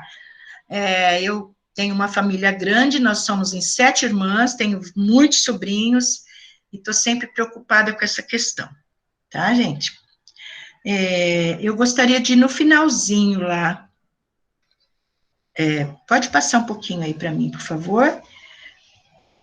Pode passar. As constatações que nós chegamos. Então, o Estatuto da Criança e do Adolescente é objeto desconhecido das crianças, em muitas situações ainda. A violação é traduzida pelas experiências vividas e expressas, quando eles te contam o que acontece com eles, né? A praça que está toda suja, que não tem espaço, o professor que pôs ele para fora só porque ele não trouxe o livro didático, ele já perdeu 10 aulas de determinada professora porque ele não trouxe o livro, e nenhum adulto tomou uma atitude com relação ao problema. Ele é uma criança que não acha o livro dentro de casa, a mãe nunca está lá para ajudar ele a achar o livro, ele perdeu o livro, enfim, aconteceu um fato. Nós temos que localizar esse livro, temos que achar uma solução. Já passaram 10 aulas e ele não tem o livro ainda. Isso eu posso dizer porque eu acompanhei esses aspectos dentro da educação. A violação, tá, já falei, temos consciência da vulnerabilidade que ameaça o desenvolvimento humano, hoje mais do que nunca, a solidão, a tristeza, a depressão, as drogas. Eu tenho assistido um programa de televisão chamado Retidos na Fronteira e Aeroporto, não sei se vocês já viram esse programa, coisa triste, como que está a situação da droga no mundo, como é que eles fazem coisas horrendas para trazer as drogas para levar de um país para o outro, né? Os equipamentos públicos não contemplam a participação infanto-juvenil, nossas escolas continuam assim, sem querer fazer uma crítica, mas elas continuam ainda necessitando de muito aparelhamento, né, de muita coisa importante. E o que nós temos que fazer? Temos que promover a formação dos educadores sociais. Como esse trabalho foi feito a partir fora da escola e dentro da escola, eu tenho a experiência lá fora e tenho a experiência dentro, lá fora enquanto educador social. O educador social precisa desenvolver uma habilidade vocabular, uma dinâmica, um exercício didático para adentrar essas crianças. Daí a importância da formação do educador social, no qual o PCA tem brigado bastante aí, né? Solange, eu concordo plenamente com você. Aprofundar a prática da escuta com as crianças, escutar uma criança e dizer para ela assim, você está errado, não é assim, não é por aí. Hoje nós temos a escuta especializada, se tornou uma profissão, né? Tem hoje dentro da área do direito, temos ali profissionais que fazem escuta especializada, tem outros profissionais que fazem. Então, eu proponho ali desenvolver elementos discursivos aplicáveis à inter-relação adulto-criança na realização de encontros educativos de formação política na infância. Então, lá no trabalho eu sugiro muita coisa que você pode estar fazendo, entendeu? Com eles no momento da tua aula, no momento do teu encontro, seja lá, ou no momento da resolução de um conflito, tá certo? Pode passar. As ações concretas, né, nessa época aí nós introduzimos na escola que eu trabalhei, uma investigação de práticas na implantação do projeto piloto na formação política para o ano letivo de 2016. Nessa época eu era pedagoga nessa escola aí, então a gente trabalhou com pais, professores, crianças, né, e eu aproveitei e levei e implantei a justiça restaurativa, para que a gente pudesse usar os recursos da justiça restaurativa para a resolução dos conflitos dentro da escola, tá? E aí, esse trechinho depois vocês podem estar lendo lá no trabalho, pode passar. Ali tem um pedacinho que eu escrevi. O protagonismo infanto-juvenil deve acontecer por meio do respeito ao contexto social, econômico e cultural de cada criança e da situação interrelacional entre ela e o adulto. Eu olho uma criança, eu já vou lá, já converso, já pergunto o nome. Os pais, eu fui no salão de beleza, a menininha estava sentadinha, oi, tudo bem? Meu nome é Zilda, e o seu? Quantas vezes você brinca com a tua filha, ensinando ela, filha, você precisa aprender a se apresentar para sua professora, para seus coleguinhas de escola. Tudo que você ensina para os pequenininhos, eles aprendem, é fantástico, é maravilhoso, né? Impossível não ter importância os discursos orais e escritos dos meninos e meninas. É impossível você não dar bola para o discurso deles. Escreveu, lê, contextualiza, analisa, enriqueça, produza, demonstre interesse. E terminando, eu tenho ali, acho que umas carinhas. Não, tem um recadinho aí que é para você não parar nessa página aí, não, é para continuar. E esses menininhos são sobrinhos meus, que estão todos grandes. Agora, aqui embaixo, eu estou num piquenique com uma delas, ela não sabia o que era um piquenique. E esse pequenininho do lado esquerdo da tela, de óculos, ele está segurando um cartaz, eu me apaixonei por ele nos encontros, ele se apaixonou por mim, ele queria ser meu ajudante, então esse aqui eu coloquei nesse slide, né, mas eu não coloquei, assim, a nível de documentos, então, é uma satisfação tê-lo aí. Aí, minhas referências, foi isso, gente, se vocês deixam, eu fico aqui contando minhas histórias. E quero terminar, assim, dizendo que se eu começasse minha vida hoje, fosse uma jovem, e eu tivesse que escolher uma profissão, eu escolheria ser professora, tá? Eu sou apaixonada, tem muita gente que acha um absurdo, você tá louca ser professora, já se viu, ai, Deus o livre, não quero... Não, eu amo o que eu faço, eu trabalho na sombra, eu trabalho com gente, eu escuto sonhos, eu escuto desaforos, eu escuto ideias magníficas. É um lugar lindo demais a escola, sabe? Mesmo com muitas coisas erradas, que a gente vai crescendo aos poucos, corrigindo, acho que é possível nós primarmos, não só pelo conhecimento científico, mas pela construção desse ser. Tá certo, gente? Eu não consegui me ver nas telinhas. Eu estou vendo a Solange, eu estou vendo aqui a Helena, parabéns a Helena, né? Zilda, tu chegastes a realizar, não consegui ler.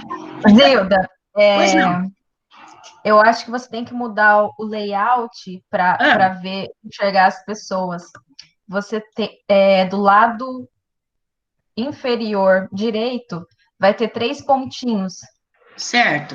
Aí, quando você clica nos 3 pontinhos, vai Layout. aparecer alterar layout. Daí tem como colocar. Legal. O meu tá aparecendo as pessoas lado a lado. Pode ser mosaico também, né? Dá para ver todo mundo, né? Sim. E agora, pessoal, a gente vai abrir para as perguntas. Legal. E já chegou as perguntas, tá, Zilda? Olha, eu vou ler para você. Ali. O João. A Paula que deu tchau também. A Paula. Eu vou ler as perguntas para você, tá? Não vão fazer pergunta difícil, hein, gente? Oi, Paula. Deixa eu encontrar. Aqui. O Cristiano. Zilda, tu chegaste a realizar alguma análise em tua dissertação a partir da perspectiva de gênero? Percebo que há muitos estereótipos construídos sobre meninos e meninas, diferenciando comportamentos, por exemplo, e que podem interferir diretamente na atuação que temos sobre as crianças, principalmente na mediação de conflitos. Como que é o nome dela? Solange? O Cristiano. O Cristiano. Quando eu trabalhei aqui, quando eu tive muitas situações teve muitas situações de conflitos que envolvia a questão de gênero, certo? Quando eu usava o termo menino e menina, eu usei gente grande, gente pequena também, né? Você viu que eu variei bastante ali. Não tinha nenhuma... A perspectiva não era abordar isso, entendeu? Não era tocar nesse aspecto. Só que, na prática, nós podemos sentar e conversar, eu posso dizer para você de que maneira nós trabalhamos a questão de gênero no círculo. Foi maravilhoso, foi riquíssimo. Eu enfrentei problemas de gênero em sala de 8ª série, 7ª série, de paixão, de amor, como que a gente fala lá, quando 3 envolvidos no amor, no sentimento, amor. E eu trabalhei a questão de gênero, mas assim, a parte não entrou na dissertação, entendeu?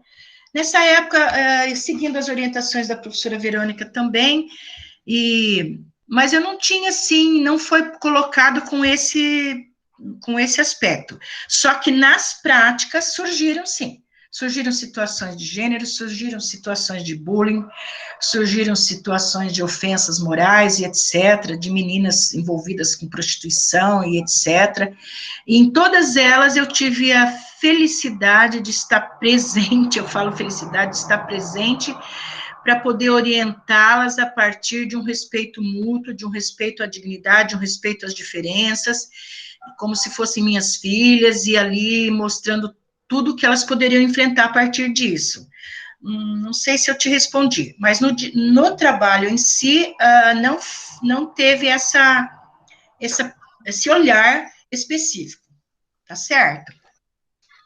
Obrigada, Zilda, pela resposta. Imagina. E tem mais uma questão aqui da Patrícia Cruzelino. Zilda, Patrícia! Zilda, primeiro um abraço e obrigada pela sua vida dedicada à educação das crianças. Amém. Você é exemplar para todos nós. Eu queria que você tivesse sido minha professora e dos meus amigos na minha época de escola. Ó, que satisfação, hein? Aí ela pergunta assim: quais foram suas maiores dificuldades ou desafios em relação com os demais professores da escola na época da sua pesquisa? Na época da minha pesquisa, eu estava fora de sala, eu estava como pedagoga, certo? No começo, as crianças iam falar comigo e às vezes elas demoravam até 40 minutos, a aula inteira do professor. E eu me obrigava a ficar tempo porque eu abrangia muitos aspectos. Mas aos poucos eu fui conhecendo um pouco mais da justiça restaurativa, foi onde eu apliquei a prática restaurativa dentro da escola. Daí, ao invés de eu falar só eu e a criança, daí eu começava a chamar o professor para ouvir a versão dele, porque a criança estava para fora, mas eu não sabia o motivo. Ah, porque bateu, pegou um ferro, bateu não sei quem, né, tá? Mas quem assistiu isso?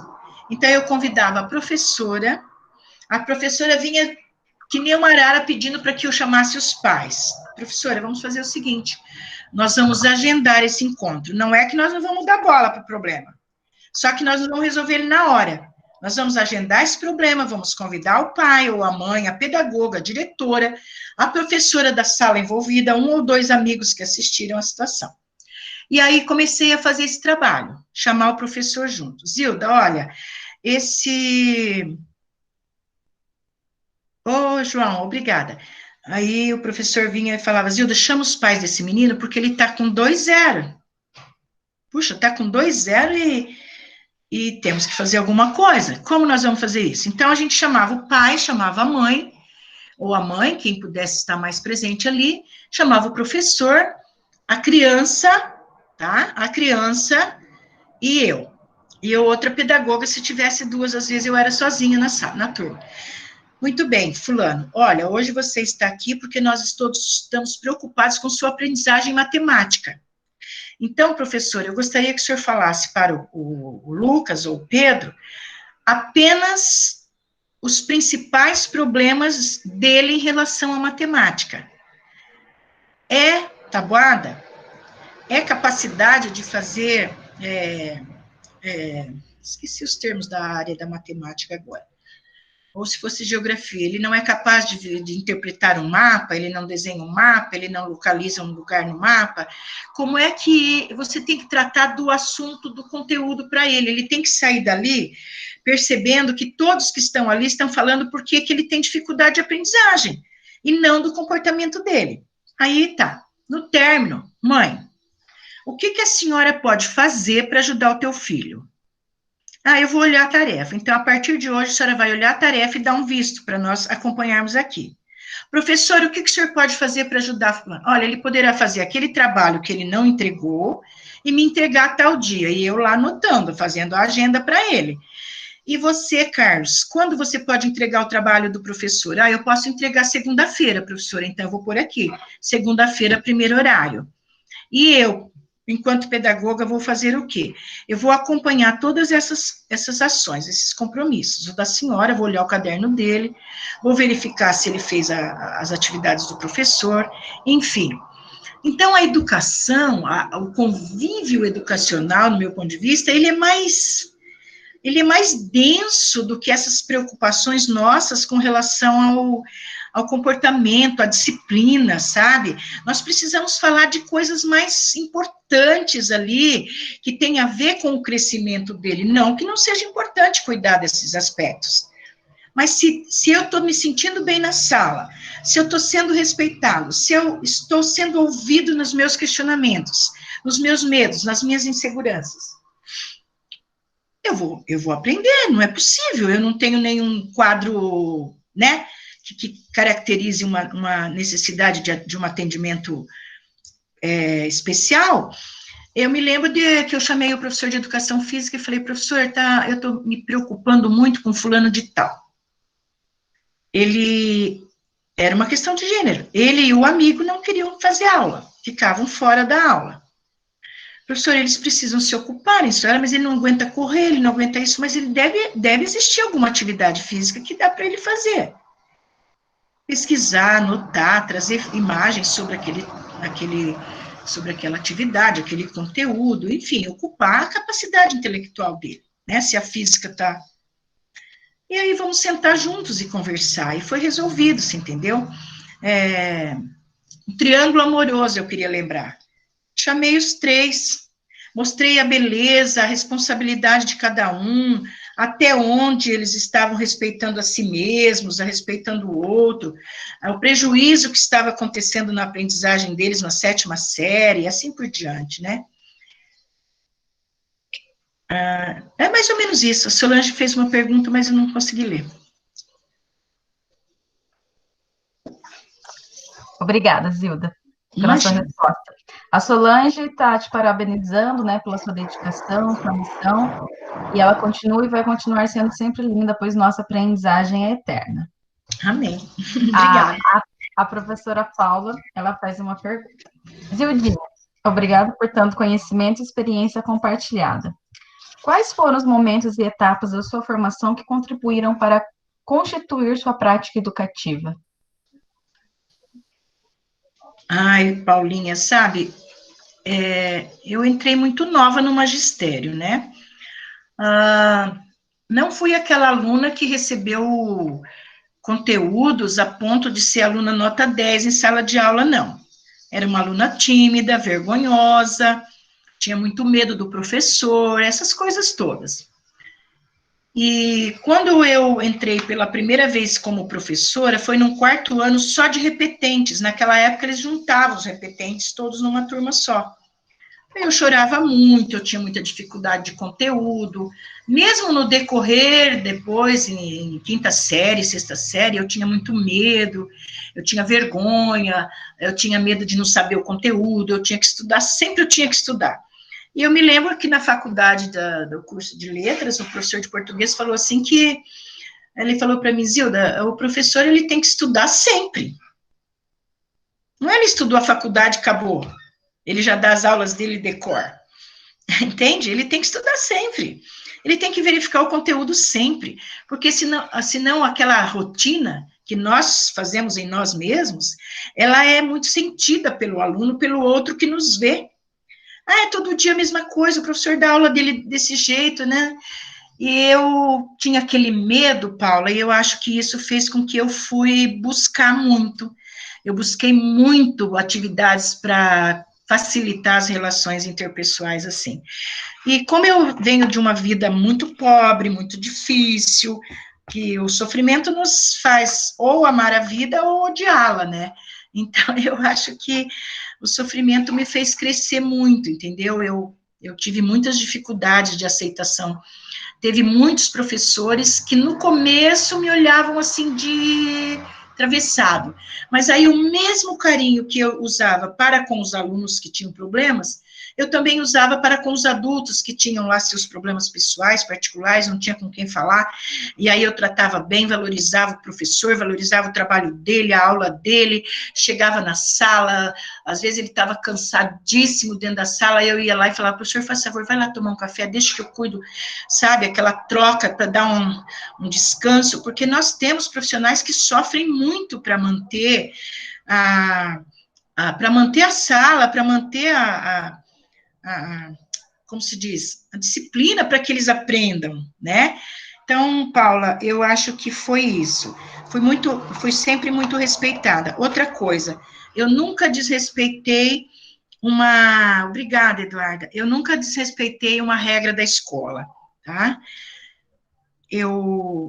Muito bem, Helena, eu nunca desrespeitei. Se o diretor ou o pedagogo entrasse numa sala e falasse assim, olha, gente, temos que ler esse documento, eu pegava o documento, eu lia, eu grifava, e ao término aquela reunião pedagógica, quantas vezes eu fui embora e as apostilas estavam por cima das carteiras.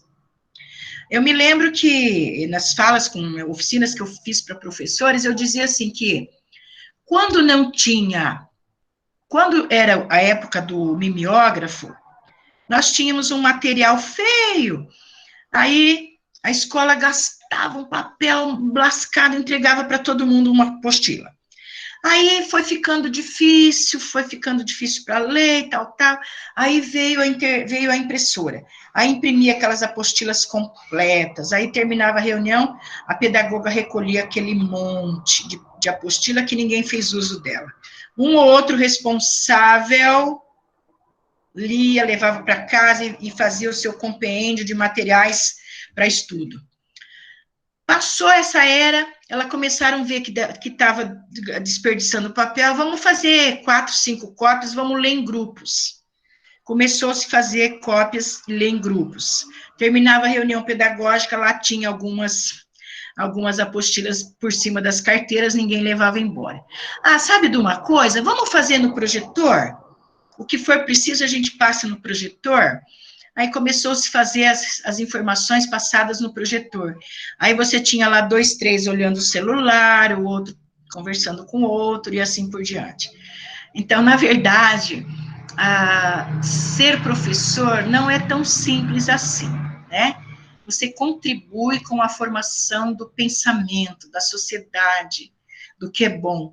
Então, eu considero assim, Paula, que eu não queria fazer para o outro nada que causasse danos a ele. Você imagina eu dar uma prova só para ver meu aluno tirar 0? Eu estou causando dano para ele. A minha maior satisfação é que todos tirem 10. Ai, professora, eu tirei 90 na tua prova. Mas que maravilha, sinal de que tudo que estava naquele papel estava claro aos teus olhos, ao teu pensamento. Entende? Mas eu ouvi muita gente, eu quero dar uma prova que é para eles tirar 0. Então, veja, é um conceito muito esquisito, não é? Então, eu vou assistir a aula da professora Zilda, porque ela é boazinha. Aí eu falava para eles, que chato, só por isso que que eu sou boazinha? Eu desenvolvi um projeto do PDE, em que meus alunos aprenderam no primeiro ano do ensino médio, a escrever artigo com letras grandes, em páginas de revista. Foi um projeto lindo. Às vezes, ele está lá escondido, lá, Deus sabe lá onde, dentro desses recursos tecnológicos que a secretaria tem. Mas, Paula, eu nunca neguei uma informação. Se era, vamos fazer uma festa junina? Vamos fazer uma festa junina. Vamos ler esse documento? Vamos ler esse documento. Vamos assistir esse filme? Vamos assistir esse filme. Vamos levar os alunos para conhecer a capital? Vamos levar os alunos para conhecer a capital. Tudo isso mediado com responsabilidade, com compromisso, sabe? Comportamento. Enfim, eu não sei como que vocês viram essa minha exposição, assim. Há quem vê como uma coisa muito romântica, mas não é não, viu, gente? É uma coisa muito vivida mesmo. É muito vivido. É isso. Zilda, tem mais algumas perguntas, tá? Tem, assim, vários elogios, mas eu não vou ler todos agora, porque senão a gente não consegue Não, eu responder as agradeço questões. tudo que vem de coração desse povo aí maravilhoso. Queria estar vendo a carinha de todo mundo. O João diz assim, Zilda, muito obrigada pela exposição, muito bom e muito sensível sua pesquisa. Houve alguma estratégia de resolução de conflitos que surgiu para além das que você comentou, que te chamou a atenção? Olha, dentre essas situações que eu vivi dentro da escola, nós tivemos situação de drogas, tá? Que eu não tinha vivenciado lá na minha prática, porém, a direção, nós temos aí uma legislação de proteção, que é aquela questão da polícia, a questão da, né, e aí você adentra a escola pessoas que têm um contexto diferente do nosso. Então, eu sofri muito nessa situação, porque eu não pude estar presente. Não fui convidada a ajudar a resolver a situação. E aí vieram policiais, vieram pais e abordaram essas crianças, eu tive uma crise de desespero, tive que me afastar, aí as crianças perguntavam, o que a Zildinha tem? Eu falava, não, gente, é que hoje eu não estou legal, mas eu não podia ir lá sozinha, como dizia a minha professora na época, você não podia afrontar sozinha uma barreira desse tamanho, eu estava sozinha, para lidar ali com a presença de polícia, né, de pais e agredindo o filho, etc. Então, eu sofri essa situação, João, foi bem difícil para mim. Teve também uma situação aquela das bombas, primeiro foi feito boletim, foi polícia e tal, aí como a coisa não se resolveu, aí vieram me procurar na escola, professora Zilda, eu precisava fazer alguma coisa com aqueles meninos, assim, né, mas se esse convite tivesse partido antes de chamar a polícia, antes de fazer boletim de ocorrência, constranger pai, aluno, professor, eu teria tomado a mesma medida, sabe, João? Eu teria feito o círculo, teríamos ouvido.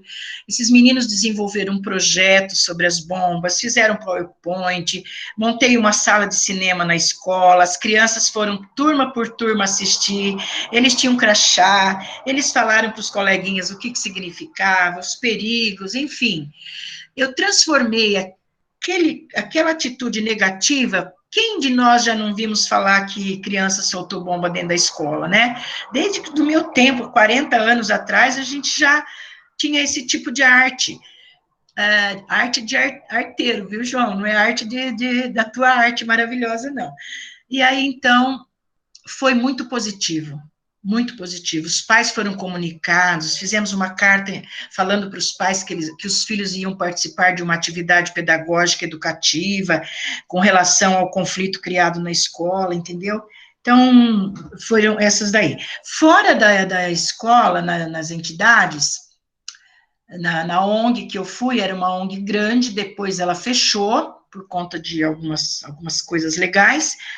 E na escola nós tivemos o problema da porta do banheiro, que foi real, que realmente foi resolvido. Nós tivemos o problema da praça, que não sei se foi parar nos órgãos competentes, mas a praça foi limpa, foi adequada, tá? Depois eu fiz um trabalho com uma amiga que me convidou para acompanhá-la no trabalho dela. Na frente da instituição tinha uma praça, nós até utilizamos a praça para fazer a atividade do projeto de mestrado dela, foi assim, bem bacana.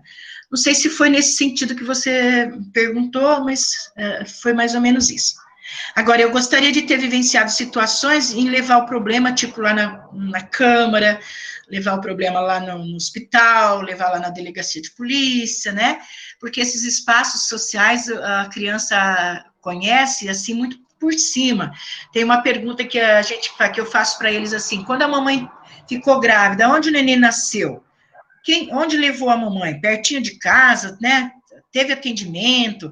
Então, é bem rico de questionamentos sobre nosso papel social dentro do município e os espaços sociais que nós precisamos estar participando para poder ver.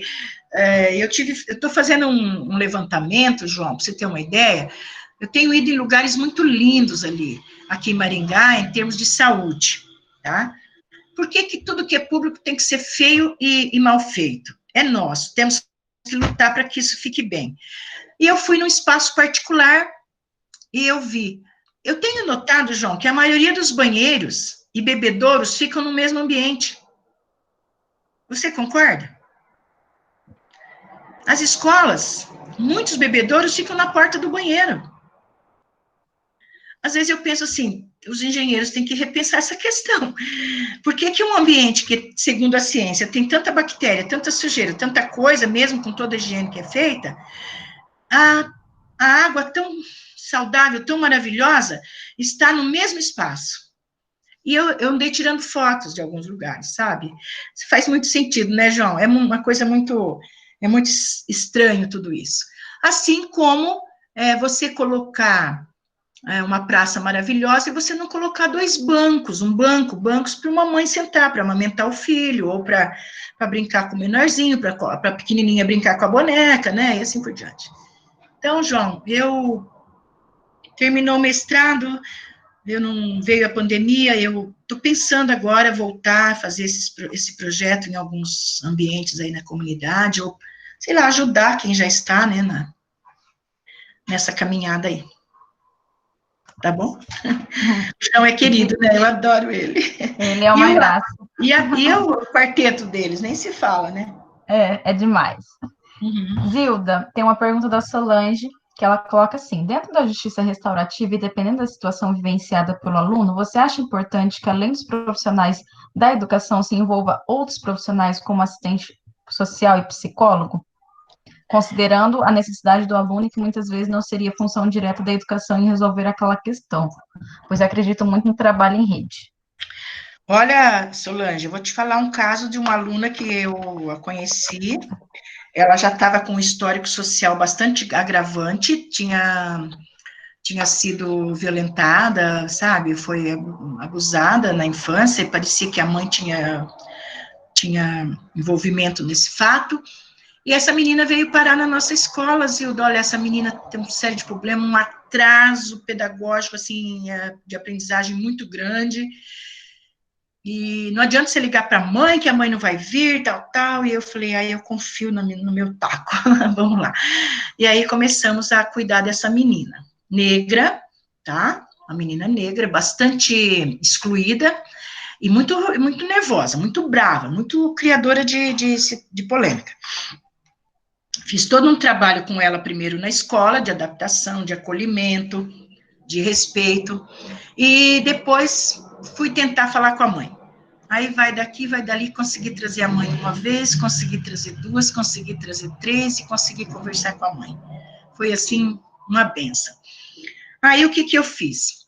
Fui chamada, aí eu fui no núcleo para saber mais sobre a menina. Fui no CRAS, porque ela tinha acompanhamento no CRAS.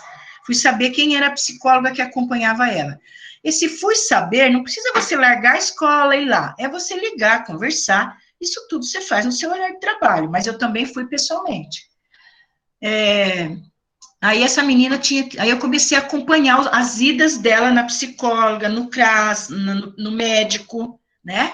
Começamos a cuidar. Eu conversei com a ginecologista, com a médica que eu conheço, ela se prontificou a atender a menina, atender a mãe, gratuitamente. Fiz um trabalho, assim, nesse sentido com ela. E aí eu me lembro que eu fui chamada pela rede para falar da aluna lá num conselho que eu fui lá. Fui chamada, cheguei lá, por isso que eu te falo, Solange, olha, eu cheguei, a mesa toda estava posta, com mais de 10 pessoas, autoridades, tinha o promotor lá, tinha assistentes sociais, conselheiros, pedagogas, psicólogos, etc. Eu entrei, não tinha uma cadeira para mim. Ninguém se levantou para me acolher.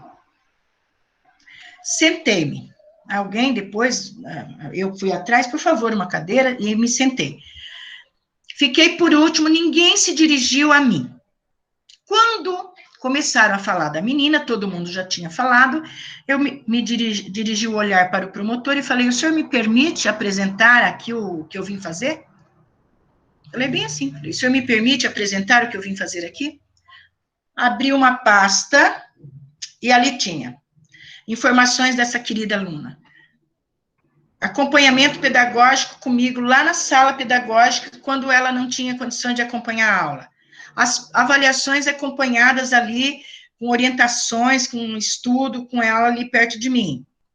Depois mostrei para eles a produção dela, caderno dela, as datas que ela tinha ido no acompanhamento psicológico.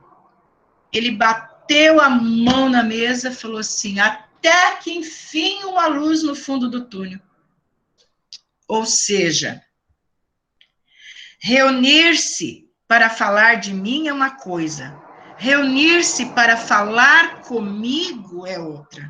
Concorda, Paula? Concorda, Thaís? Né?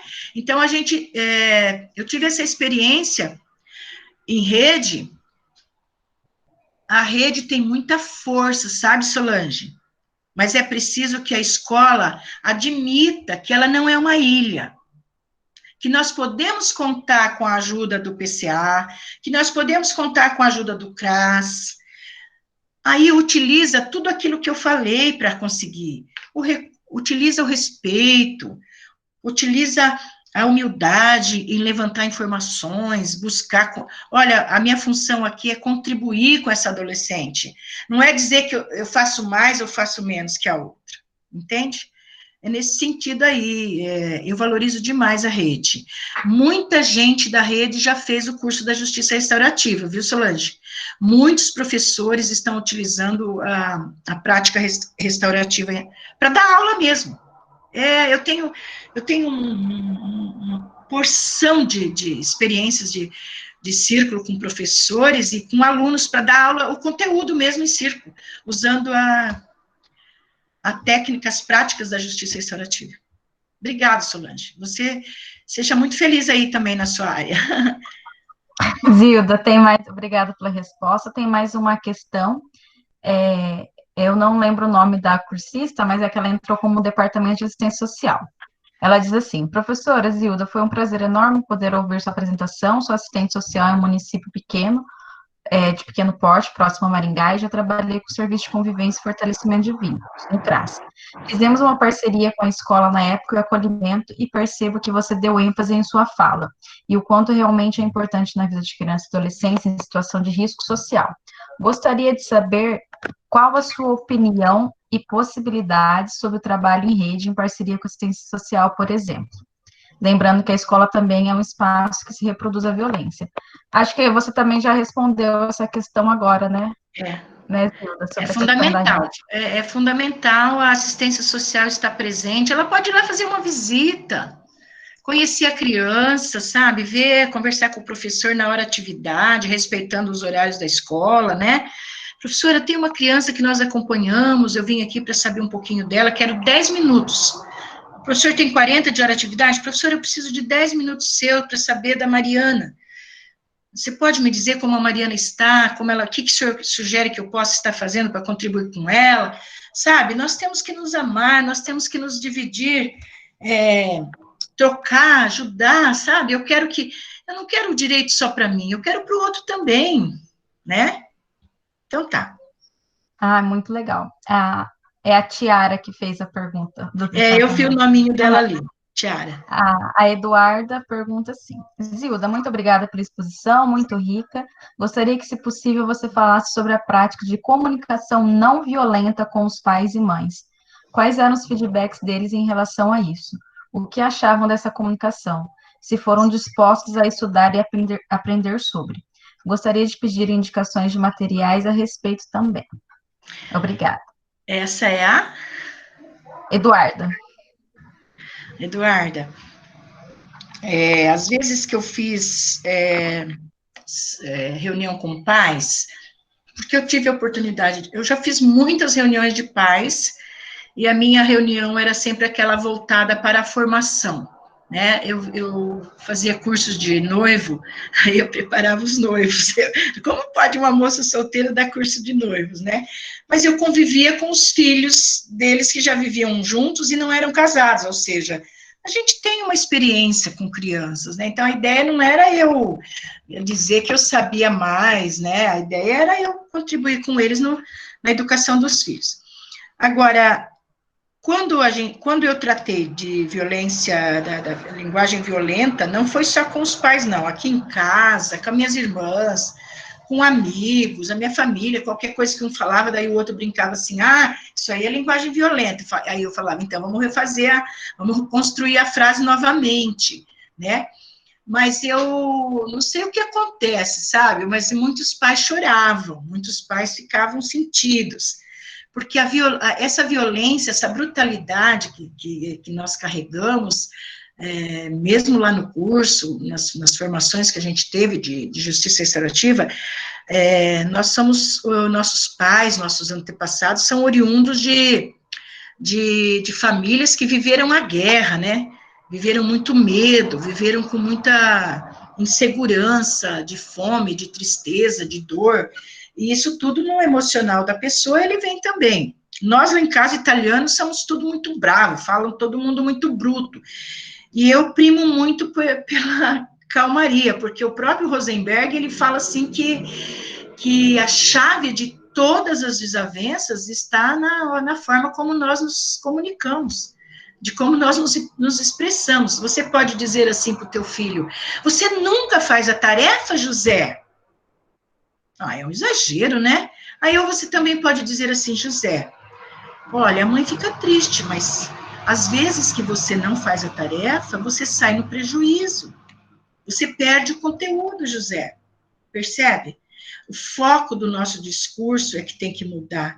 Esse discurso seco de vai para lá que eu estou cansada, eu vou descansar. Vai para lá que eu não tenho tempo agora. É muito pobre para um ser humano que pensa, que sente, que chora, que é rico, que é inteligente. Então, você pode esperar um pouquinho, filho? A mãe vai descansar um pouquinho? Veja, não precisa ser doutora para falar isso. Mas, de repente, é preciso que alguém me fale, Zilda, muda esse seu jeito de falar aí, fala com um vocabulário mais, né? Então, o que eu posso te dizer é que eu falei isso para a moça que faz a minha unha, a manicure, e ela disse assim, Zilda, eu apliquei o que você me falou com meu marido e meu filho.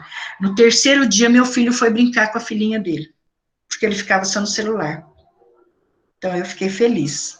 Então, eu não posso te garantir, assim, que os pais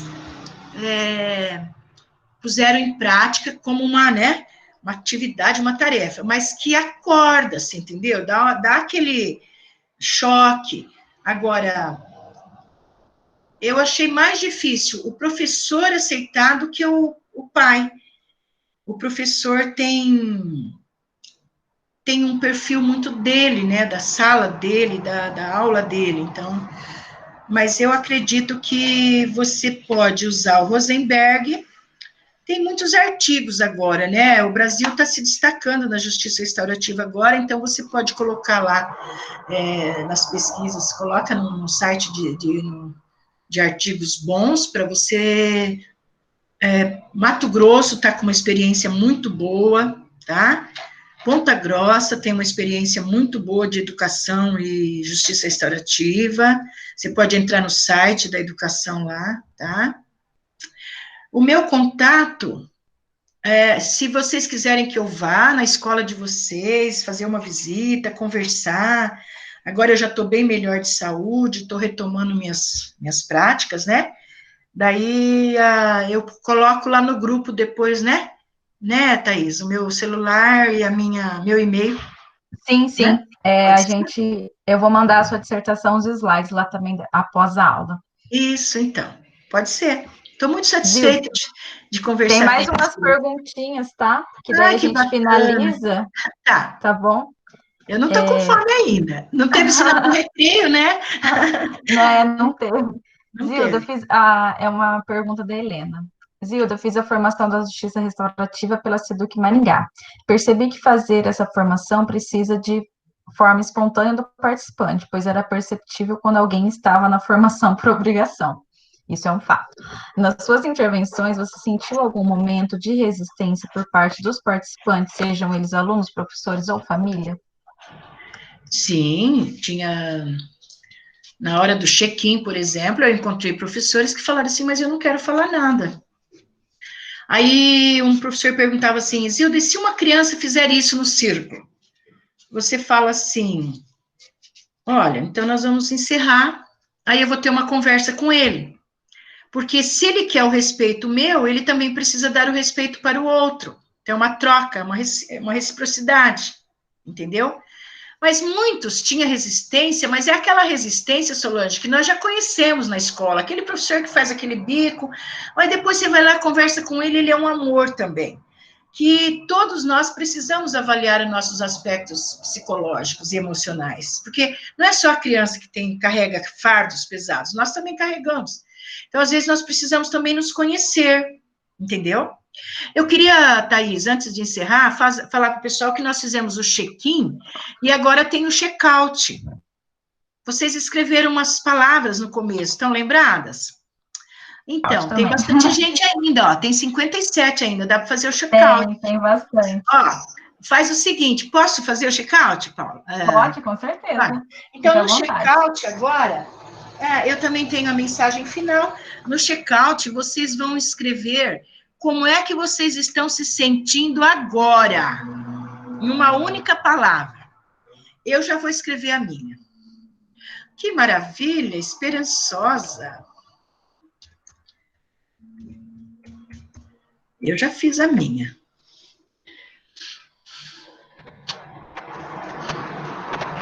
Estão escrevendo?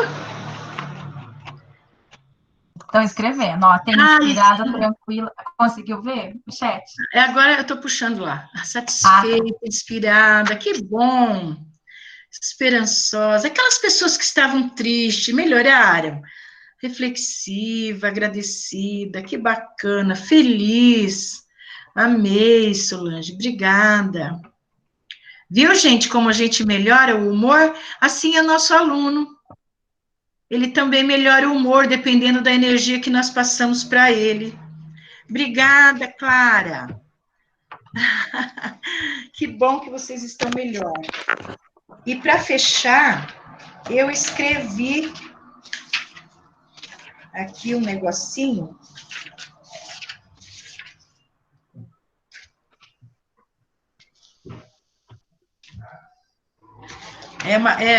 Acho que vocês devem lembrar dessa música.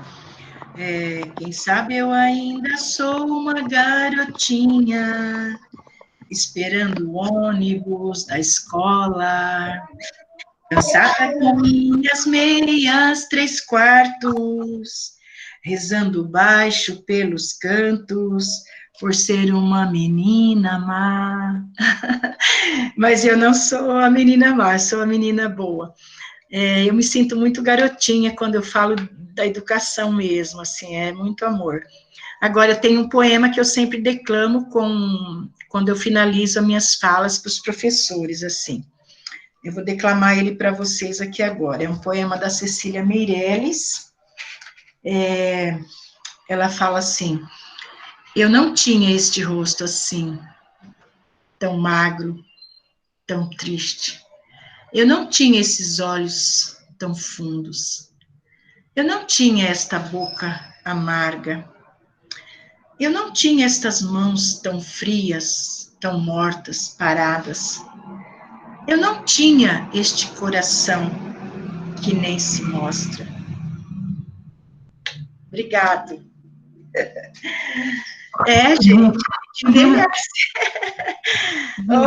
obrigada, viu? Obrigada a você. Muito obrigada pela sua fala, né? Pela sua fala inspiradora, e tenho certeza que nos trouxe grande aprendizado e reflexão, né? O pessoal já conseguiu, acho que você já conseguiu ver, né? Que inspirou muita gente, trouxe muita esperança, porque, na verdade, acho que todos nós pensamos, né? Nós, educadores, psicólogos, qualquer profissão, nós queremos uma sociedade melhor, e para isso os passos são esses. E tua fala veio bem nesse caminho. Então, eu agradeço, em nome do PCA, você ter aceito o nosso convite, né, por ter dedicado um tempo a essa apresentação, e foi muito, muito bom mesmo, né, ainda mais nesses tempos que nós vivemos. E também queria convidar o pessoal para a próxima semana, que nós teremos nosso 10º encontro, no dia 29, e a gente vai ter como convidado o professor Marcelo Colavito, que ele vai trazer discussão de infância, cultura lúdica e participação, e ele também ele é palhaço, e ele também trabalha no grupo Meu Clau. Então, nós aguardamos vocês na semana que vem. Zildinha, muito, muito, muito obrigada. Eu que agradeço, Thaís. Thaís, obrigada pelo carinho, por me ensinar a mexer com isso aqui tudo. Obrigada a cada uma de vocês que me acompanharam aí, cada uma no seu contexto, no seu mundo. Um beijo, Paula. Um beijo, professora Ercília, professora Verônica e a cada uma de vocês, tá bom? Fiquem com Deus. Tá, até a Beijo. próxima semana, Até pessoal. Boa semana. mais. Tchau. Tchau.